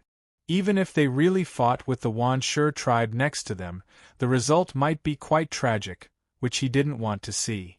However, it would be better to wait for the wanderers to awaken during the sacrificial ceremony after winter. Only by becoming stronger could they have a firm foothold. Xiao Xian went back directly after leaving the shaman's place. At this time, it was already dark and there were fewer people walking outside. Fortunately, there was no night swallow here. Those annoying nocturnal insects also came out less because of the fire seed. After the fire seed was connected to the fire vein, it had a great influence on other creatures. Cha-Cha didn't like to stay near the fire pit. He just came here once a day to bring some prey to Old Ku, and then left in a hurry. After dinner, Xiao Xian planned to go to Keek's place to check on his carnivorous birds. But because of the bone ornament given by the shaman, he didn't go out, but sat in the room to study the bone ornament. The core of the bone ornament was the bead. Xiao Xian touched the dim surface of the bead. It was not as cold as other items in winter, but it was warm. Such a thing was left by the shaman after he was cremated. If the shaman hadn't told him about it, Xiao Xian wouldn't have thought about it. Xiao Xian knew that this thing was special, but he didn't find anything useful after studying it until he fell asleep. However, after falling asleep, Xiao Xian had a dream. In the dream, a humanoid figure formed by flames slowly became clear. At first, it was only at a relatively far place, but gradually, the person covered in flames walked straight towards him. The figure was getting closer and closer. His facial features could not be seen clearly, and his age and gender could not be determined. It was just a person wrapped in flames. The man opened his arms, just like the shaman when he summoned the fire seed by the fire pit. He seemed to be chanting something, but Xiao Xian couldn't hear it clearly. The shaman? Xiao Xian was like a bystander, watching the man's every move. When Xiao Xian was immersed in such a strange dream, the bone ornament he wore flashed in the dark night, and then dimmed again. As usual, when Xiao Xian woke up the next day, what he saw in the dream was still clear. Looking at the bone ornament hanging around his neck, Xiao Xian wondered if it was a dream from his ancestors? Or was he thinking too much? Shaking his head, Xiao Xian saw that the bead on the bone ornament was still as dim as yesterday. Xiao Xian stopped thinking about it. Today, he wouldn't go out to hunt, but he would participate in the patrol. Before the winter, the Wanshi tribe would occasionally come to the border to inquire about things stealthily. After the winter came, they seldom came. But they still needed to be vigilant, not to mention that there were many wanderers in the tribe whose loyalty was yet to be tested. Most of the wanderers who could persist until now were determined people who knew what kind of life they wanted. Even if they didn't have a good craft, As long as they were willing to learn and work hard, they would still be able to eat and not starve to death. Xian, how many people do you think will be awakened in this sacrificial ceremony? Lang Jie asked. I'm not sure. Maybe 1 or 2,000. Xiao Xian replied. Only 1 or 2,000? Not only Lang Jie, but also the other patrolmen around him were confused. Among the original members of the tribe, no matter whether they had the ability to hunt or not, there were more than 1,500 totem warriors. The rest were women and children who hadn't reached the age limit. Among the latter, most of them would be awakened as totem warriors in the future. After coming to the old haunt, there were 6,000 or 7,000 wanderers who came with them, including those who were found. At that time, they were surprised for a long time. If most of them could be awakened, how much help would it be? But in fact, this was not the case. Among the families of the wanderers who were accepted as members of the tribe, many were not Yanjiao people. For example, Yan Shua's wife, Old He's wife, and some women were Yanjiao people, but their husbands were wanderers from other tribes. There were many such cases, and they were all registered as members of the Yanjiao tribe. Therefore, strictly speaking, judging by blood, 30% to 50% of the 6,000 or 7,000 wanderers, and then looking at the people who could be awakened, it was estimated that only 1,000 to 2,000 people could be awakened. Listening to Xiao Xian's analysis, the patrolmen were a little listless. However, among the wanderers who came back, almost half were women. Xiao Xian said. Most of the wanderers who left halfway were men, and few women left. Perhaps they knew that even if the tribe was facing a crisis, for them, it was the best choice. At the mention of this, Lang Jie and others who were listless suddenly cheered up. This was indeed a good thing. When they were on the other side of the river, there were few women, but the shaman was strict, so there were many bachelors in every generation. In addition, the birth rate was not high and the environment was difficult, so after so many years there were still so few people. Among the wanderers who came back now, not only were there many women, but the birth rate was also much higher. For example, Yan Shua's family had 2 children. Now they heard that their living conditions were better, their health was much better, and he had a wife. Seeing this, Lang Jie and others were jealous. As long as there was time, they believed that the tribe would develop quickly. Xiao Xian thought. Suddenly, he stopped and turned to look in one direction. That was where the wanderers of the tribe lived. What's wrong? Lang Jie and others saw this and asked. Xiao Xian said with vigilance and doubt, I always feel that someone is watching me. It's nothing. Everyone knows you. Maybe some girl is interested in you. Lang Jie said and stopped. Xiao Xian's face was serious, and the others stopped joking. They had experienced countless life and death hunts, so their intuition was quite accurate. If they really felt that something was wrong, then something was wrong. Not all of the wanderers who came back were trustworthy. Let's go there and have a look? Lang Jie asked. No. Xiao Xian stopped him. Just keep an eye on that area. If his intuition was correct, there were other people hiding among the wanderers who came back this time. In the direction Xiao Xian was looking at, there was an inconspicuous wooden house where the wanderers who had just returned from the tribe lived. How is it? I told you to be careful, but you didn't believe me. In the house, a man who looked simple and honest sat on a wooden stool with his legs crossed and said. But at this time, the simple and honest look on his face was gone, and there was only gloating. Next to the window of the wooden house, a beautiful and slender woman was hiding against the wall. Just now, she was just planning to test the kid, but she didn't expect that the other party had already looked over. Fortunately, she hid quickly and wasn't seen. The woman was about to say something when she heard footsteps coming from outside. They were not totem warriors, so they were relieved. They are looking for me. I have to go out to work. You should be careful. You'd better not go out these 2 days or we will be found. When the man said this, the teasing look on his face quickly disappeared, and he became simple and honest, with a little bit of dullness. In the following days, every patrol team paid special attention to the wanderers in the tribe. But day after day, nothing unusual happened.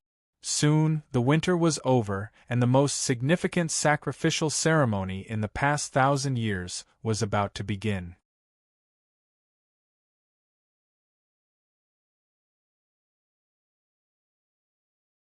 Chapter 264.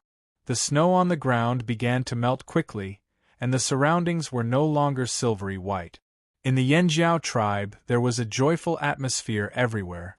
Some people were happy because the seeds they planted had survived, some were happy because they had found a partner, and most of them were happy because of the upcoming sacrificial ceremony. Strength and belonging were what the wanderers had been looking forward to. For the wanderers, becoming a totem warrior used to be an unattainable thing, but now it was no longer an extravagant hope. Early in the morning, the old warriors of the Yanjiao tribe went to draw totem patterns on the faces of the wanderers who were about to become real members of the tribe. This was a necessary step of the sacrificial ceremony. Even those who had not awakened their totem, and those wanderers from other tribes who were accepted as members of the tribe as relatives, had to draw on their faces. Only those who had gone through the sacrificial ceremony could be considered as real members of the Yanjiao tribe.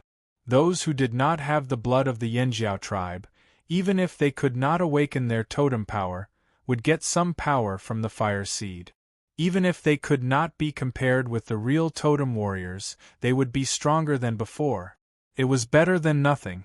It was the first time for the wanderers to experience such a thing, so they were very excited. They wanted to touch the pictures on their faces, but they did not dare to do so, for fear that they would break them. It seemed that the pictures on their faces were not pictures, but their lives. They had prepared for the whole winter, and they were not willing to wear the animal skin clothes in the coldest time. They wore them carefully for fear that they would break something. This was their sacrificial animal skin clothes, and it was also a very important ritual. Xiao Xian was called in early in the morning. Together with other sacrificial dancers this year, the shaman and the chief told them one thing after another to ensure that they would not make any mistakes this time. When the shaman came out, he glanced at Xiao Xian several times. Although he did not show it on his face, he sighed regretfully in his heart. There was no change. The bead on the bone ornament still did not change. It was still as dim as when he took it out. Xiao Xian knew what the shaman was thinking when he saw him like this, but he was helpless. What could he do if the bead did not light up? Maybe the first shaman didn't think highly of him, so he didn't light it up. After all, according to the animal skin scroll about the elders, most of the elders were old. Even if they weren't as old as the chief, they were at least as old as Ta and the others. Compared to them, he was still too young. Many people had seen the bone ornaments, especially those who were in Xiao Xian's hunting group.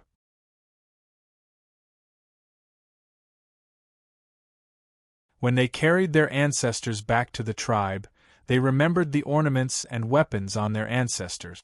Therefore, after seeing the bone ornament on Xiao Xian's body, many people were surprised. They didn't know the true meaning of the bone ornament, but even if they did, it didn't matter. For the old Yanjiao people who came with them, the shaman and the chief's decisions were right even if they were wrong.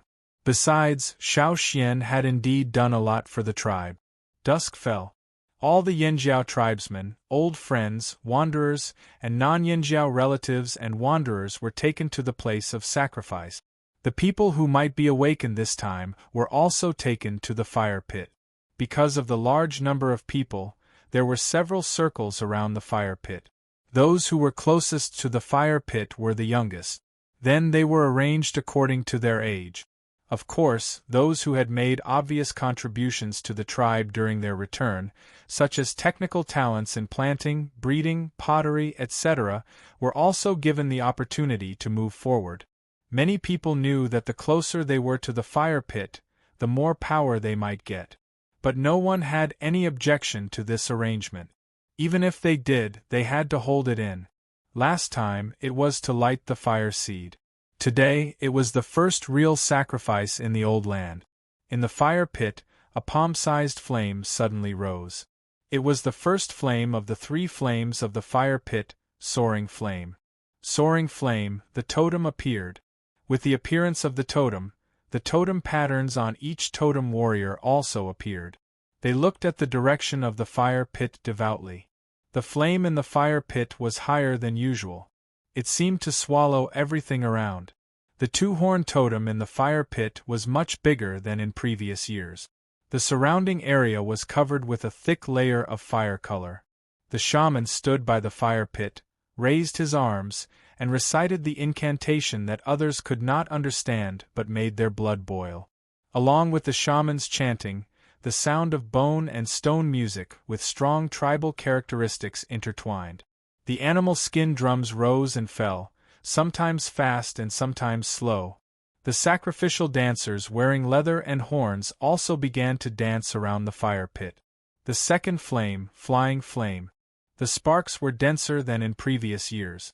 Moreover, unlike in previous years, some of the flames in the fire pit spread out of the fire pit.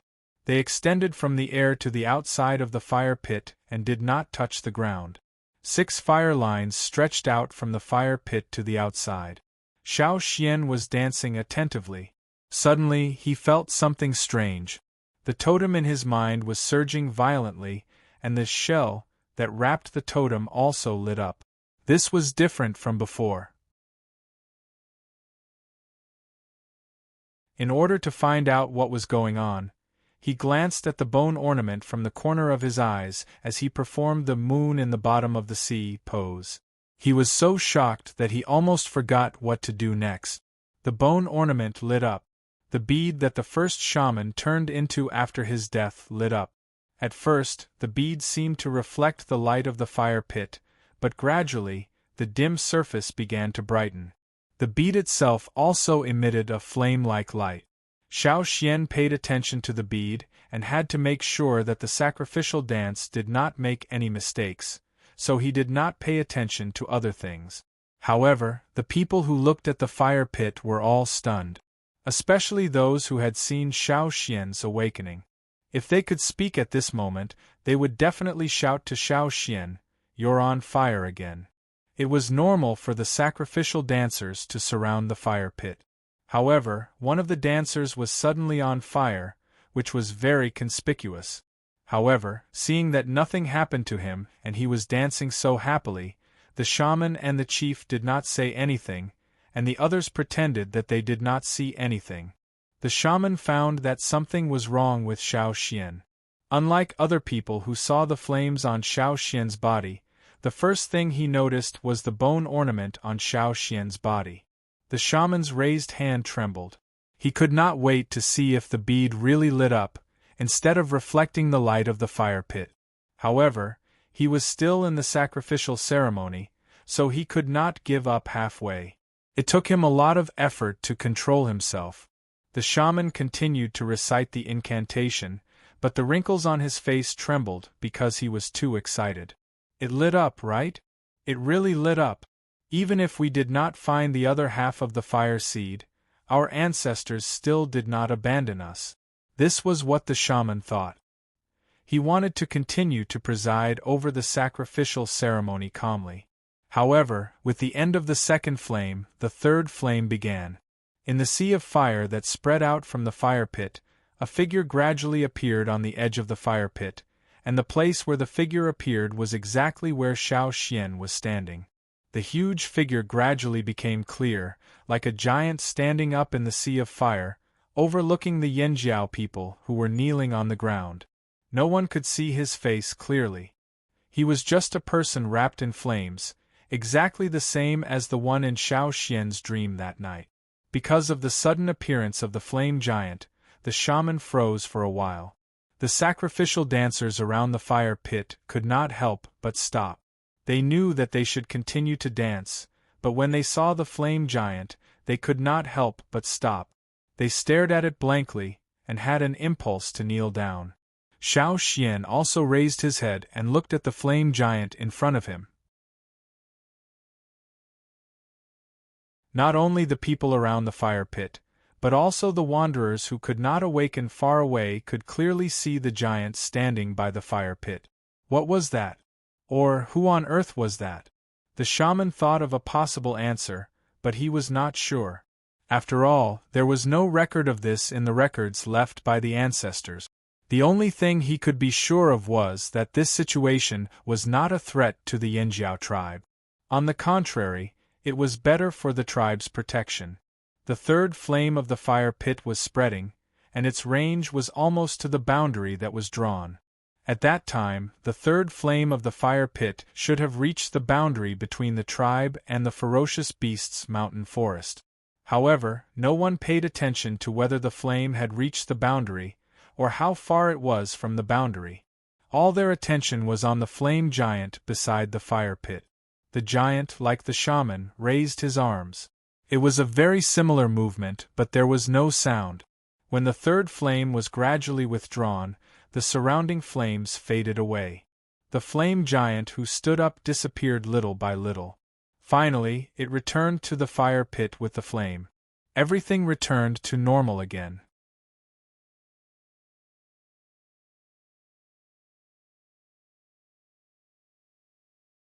Chapter 265. According to the previous sacrificial procedures, the sacrificial ceremony would be over when the third flame ended. However, tonight was different. Even the newly awakened warriors did not have the time to rejoice over the fact that they had become totem warriors. They were shocked by the flame giant that had just appeared. Although the giant had disappeared into the fire pit along with the retracted flame, the shock that came from the bottom of his heart lingered for a long time. Not only because of the giant flame giant's appearance, but also because of the feeling that the flame giant gave them. After seeing it, they threw away all thoughts and wanted to kneel down immediately. The shaman elder breathed a sigh of relief and looked at the chief Ao. Then they both looked at Xiao Xian. Whether it was the shaman or the chief, their eyes were full of joy. Everyone! The chief Ao's deep voice sounded on the ground, which brought the people who were still immersed in the feeling back to reality. I, Ao, the current chief of the Yanjiao tribe, accept Xian as the elder of the tribe according to the will of our ancestors, Ao said solemnly. After the chief, the shaman also said, I, the current shaman of the Yanjiao tribe, accept Xian as the elder of the tribe according to the will of our ancestors. The people who had just come back to reality were stunned when they heard the chief and the shaman's word. Elder?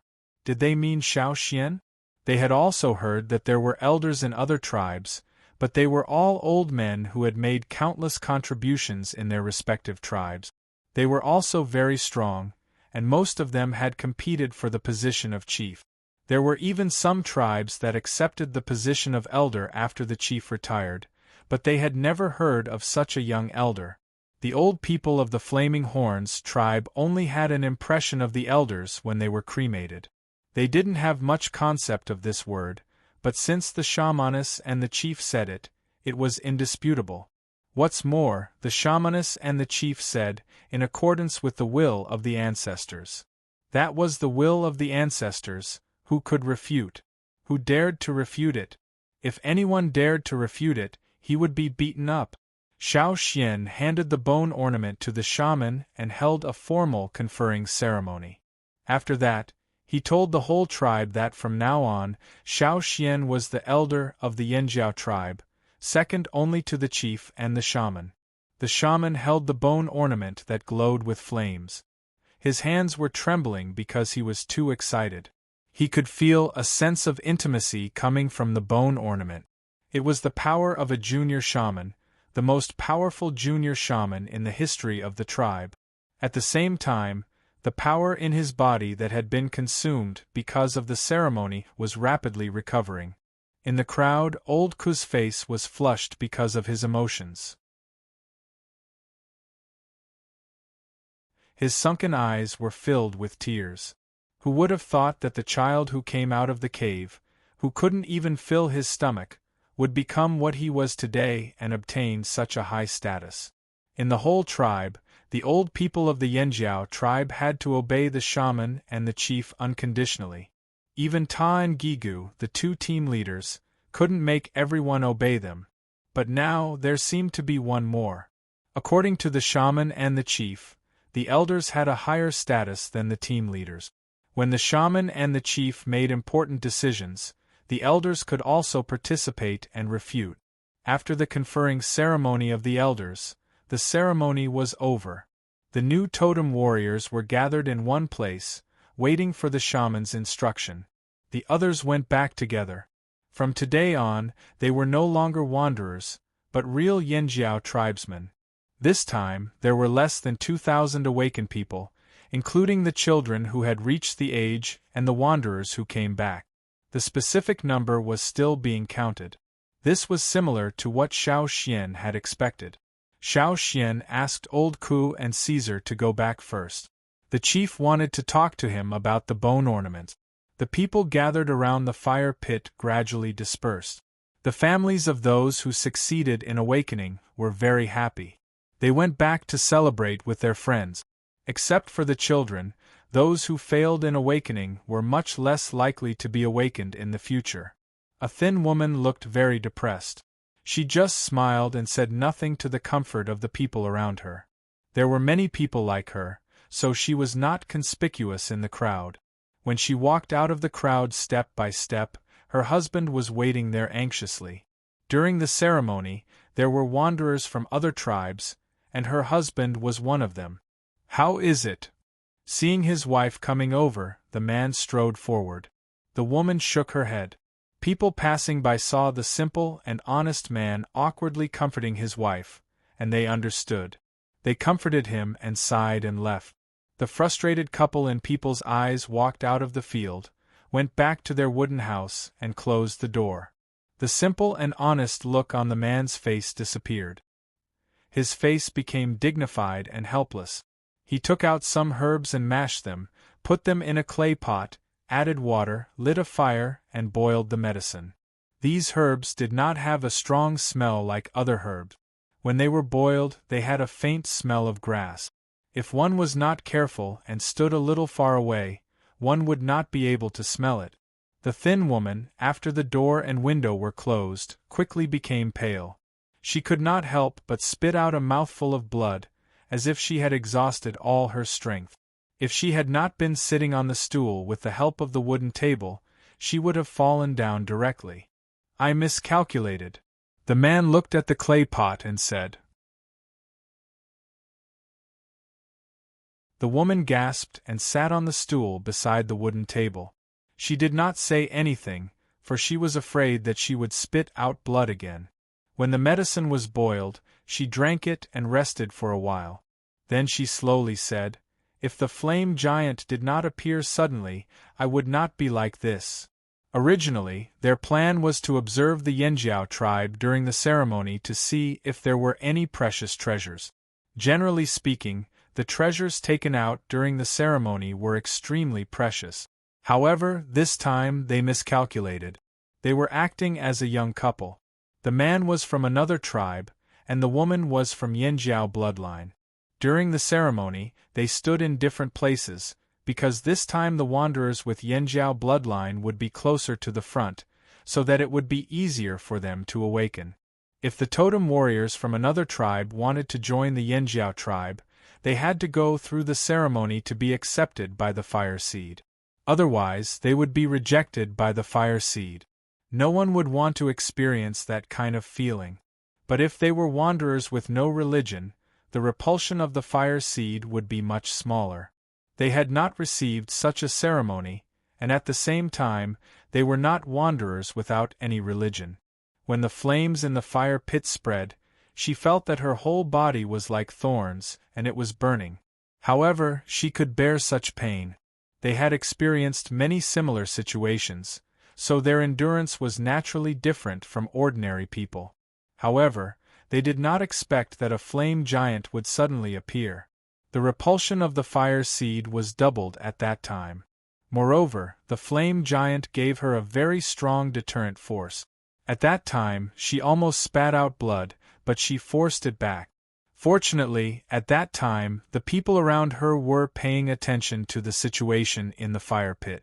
No one paid attention to her, or she would have been exposed.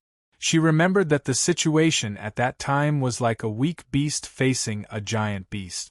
She had no power to resist. Thinking about it now, she still had a lingering fear. Thanks to her long-term experience and superb disguise, she avoided the people around her.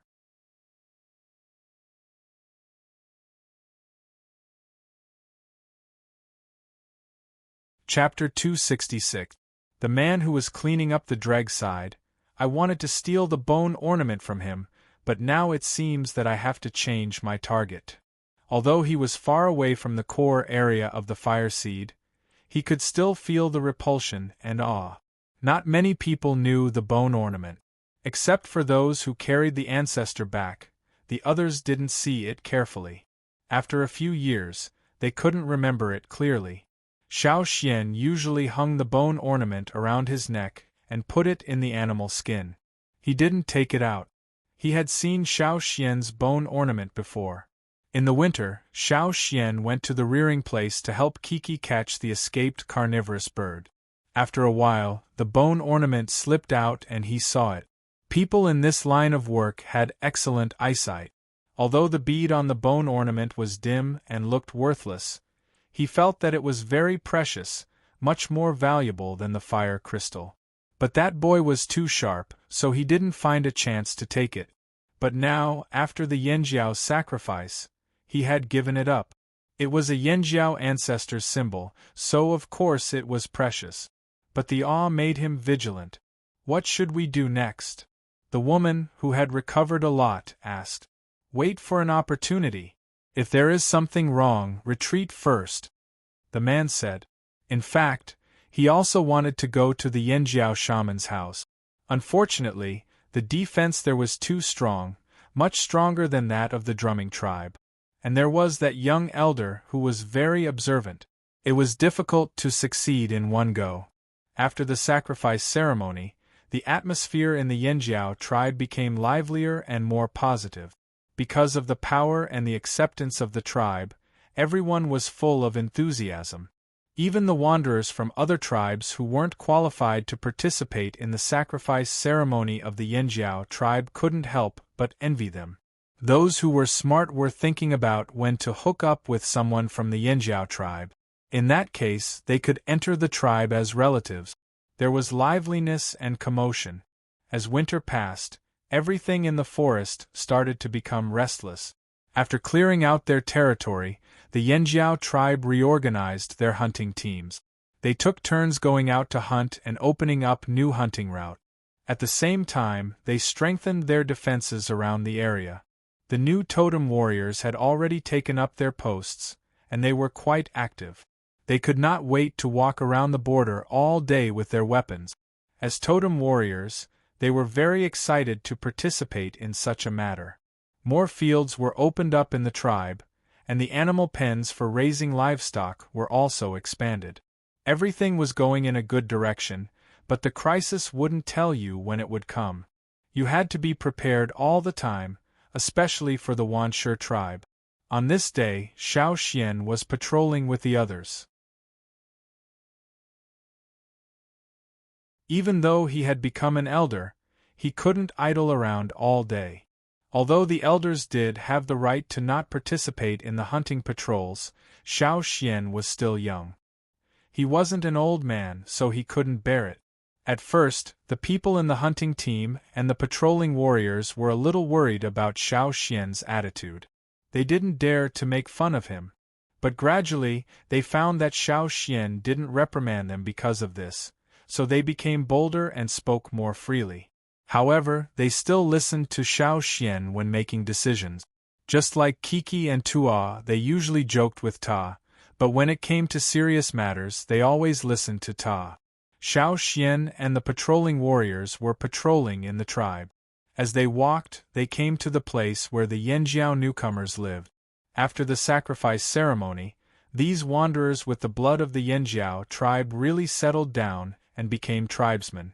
Xiao Xian took a look and said with a smile, "You've changed a lot." In the winter, this place was full of wooden houses. But now, some families had changed their wooden houses into stone and wood structures. Maybe soon, blue bricks would appear here too. Yes, there are more totem warriors, the other patrolling warriors said. The wooden houses were changed into stone houses for two reasons. One was that stone houses were sturdier, and the other was that stone houses showed more status. It also told the people around that there were totem warriors in this family, especially the wanderers who had experienced a lot of hardships and awakened their totem power. Now they couldn't wait to show off to the world. Keep an eye on them, Xiao Xian said. This was the message from the chief and the shaman. They didn't exclude these newcomers, but there were indeed many among them who were conceited. The Yanjiao tribe had its own rules. If they broke the rules, even if they were totem warriors, the shaman and the chief wouldn't be soft-hearted. They had to be corrected before they went astray. As they were walking, they heard that something had happened in the animal pen. The patrolling warriors were close, so they planned to go and check it out. Xiao Xian was about to go with them, but he saw something out of the corner of his eye. He stopped and looked over. Xian, aren't you going? Lang Jie saw that Xiao Xian didn't follow, so he asked. You go first. I have something to do. If the problem is serious, blow the whistle. Okay, Lang Jie said. The other patrolling warriors rushed to the animal pen and soon disappeared. Xiao Xian lifted his foot and walked in another direction. There was a couple there. The woman was carrying a rattan basket in her hand. They were walking towards the place where the newcomers lived in Yanjiao. Because there were other people around, Xiao Xian didn't move. When Xiao Xian followed them, the two people in front of him walked faster and faster. They also changed their direction. They were no longer walking towards the wooden houses. The people around them gradually became fewer and fewer. The two people in front, please wait, Xiao Xian said. The two people in front of him didn't seem to hear him and continued walking. Xiao Xian hadn't seen all the newcomers in Yanjiao. He hadn't seen these two people before.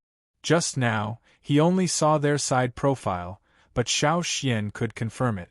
He hadn't seen these two people before. Xiao Xian didn't say anything else. He leaped forward like an arrow and rushed towards the two people in front of him. The two people who were walking together seemed to have eyes on the back of their heads. When Xiao Xian moved, they immediately separated. The man turned to face Xiao Xian. His entire aura changed in an instant. It was as sharp and hard as a blade. He clenched his 5 fingers into a fist and punched towards Xiao Xian. There were no totem patterns, but he had the power and aura of a totem warrior. When Xiao Xian approached, his right hand suddenly changed. His 5 fingers changed from a fist to a claw. With a sudden sharp aura, he attacked Xiao Xian's shoulder from top to bottom. This claw was like a boulder falling down. It was powerful and heavy. Whether it was speed or power, it was much higher than an intermediate totem warrior. Even an intermediate totem warrior might not be able to stay intact under this claw. The weaker totem warrior's shoulder would be directly broken. A wanderer? Which tribe's wanderer would have such an aura and powerful strength? At the same time, the man in front of him gave Xiao Xian a very familiar feeling. Xiao Xian's fist, which was originally swinging, changed in the instant they exchanged blows. His palm flipped from the outside to the inside, and like the agile vines in the forest catching prey, he quickly grabbed his opponent's wrist and threw it. He didn't directly throw the man away. Xiao Xian held him tightly, as if he wanted to smash him directly to the ground. The moment the man landed, he stepped on the ground with one foot. If it was someone else, even if they could stand firm, their feet would have to withstand the force of the crash. If the force was transmitted to the ground, it would not only crack the ground, but it would also leave a pit or deep footprint. After all, Xiao Xian had used his totemic power, and he had mobilized it to the peak in the moment of the attack. It was not easy to bear such a force. However, the man whose wrist was grasped by Xiao Xian didn't step on the ground as Xiao Xian expected. Whoosh, it was like a gust of wind. The dust on the ground was blown away from his feet, and the air waves spread out. It was silent. You're tuning in to the Phoenix Nights YouTube channel. Don't forget to subscribe and join us on this journey to catch the most captivating stories.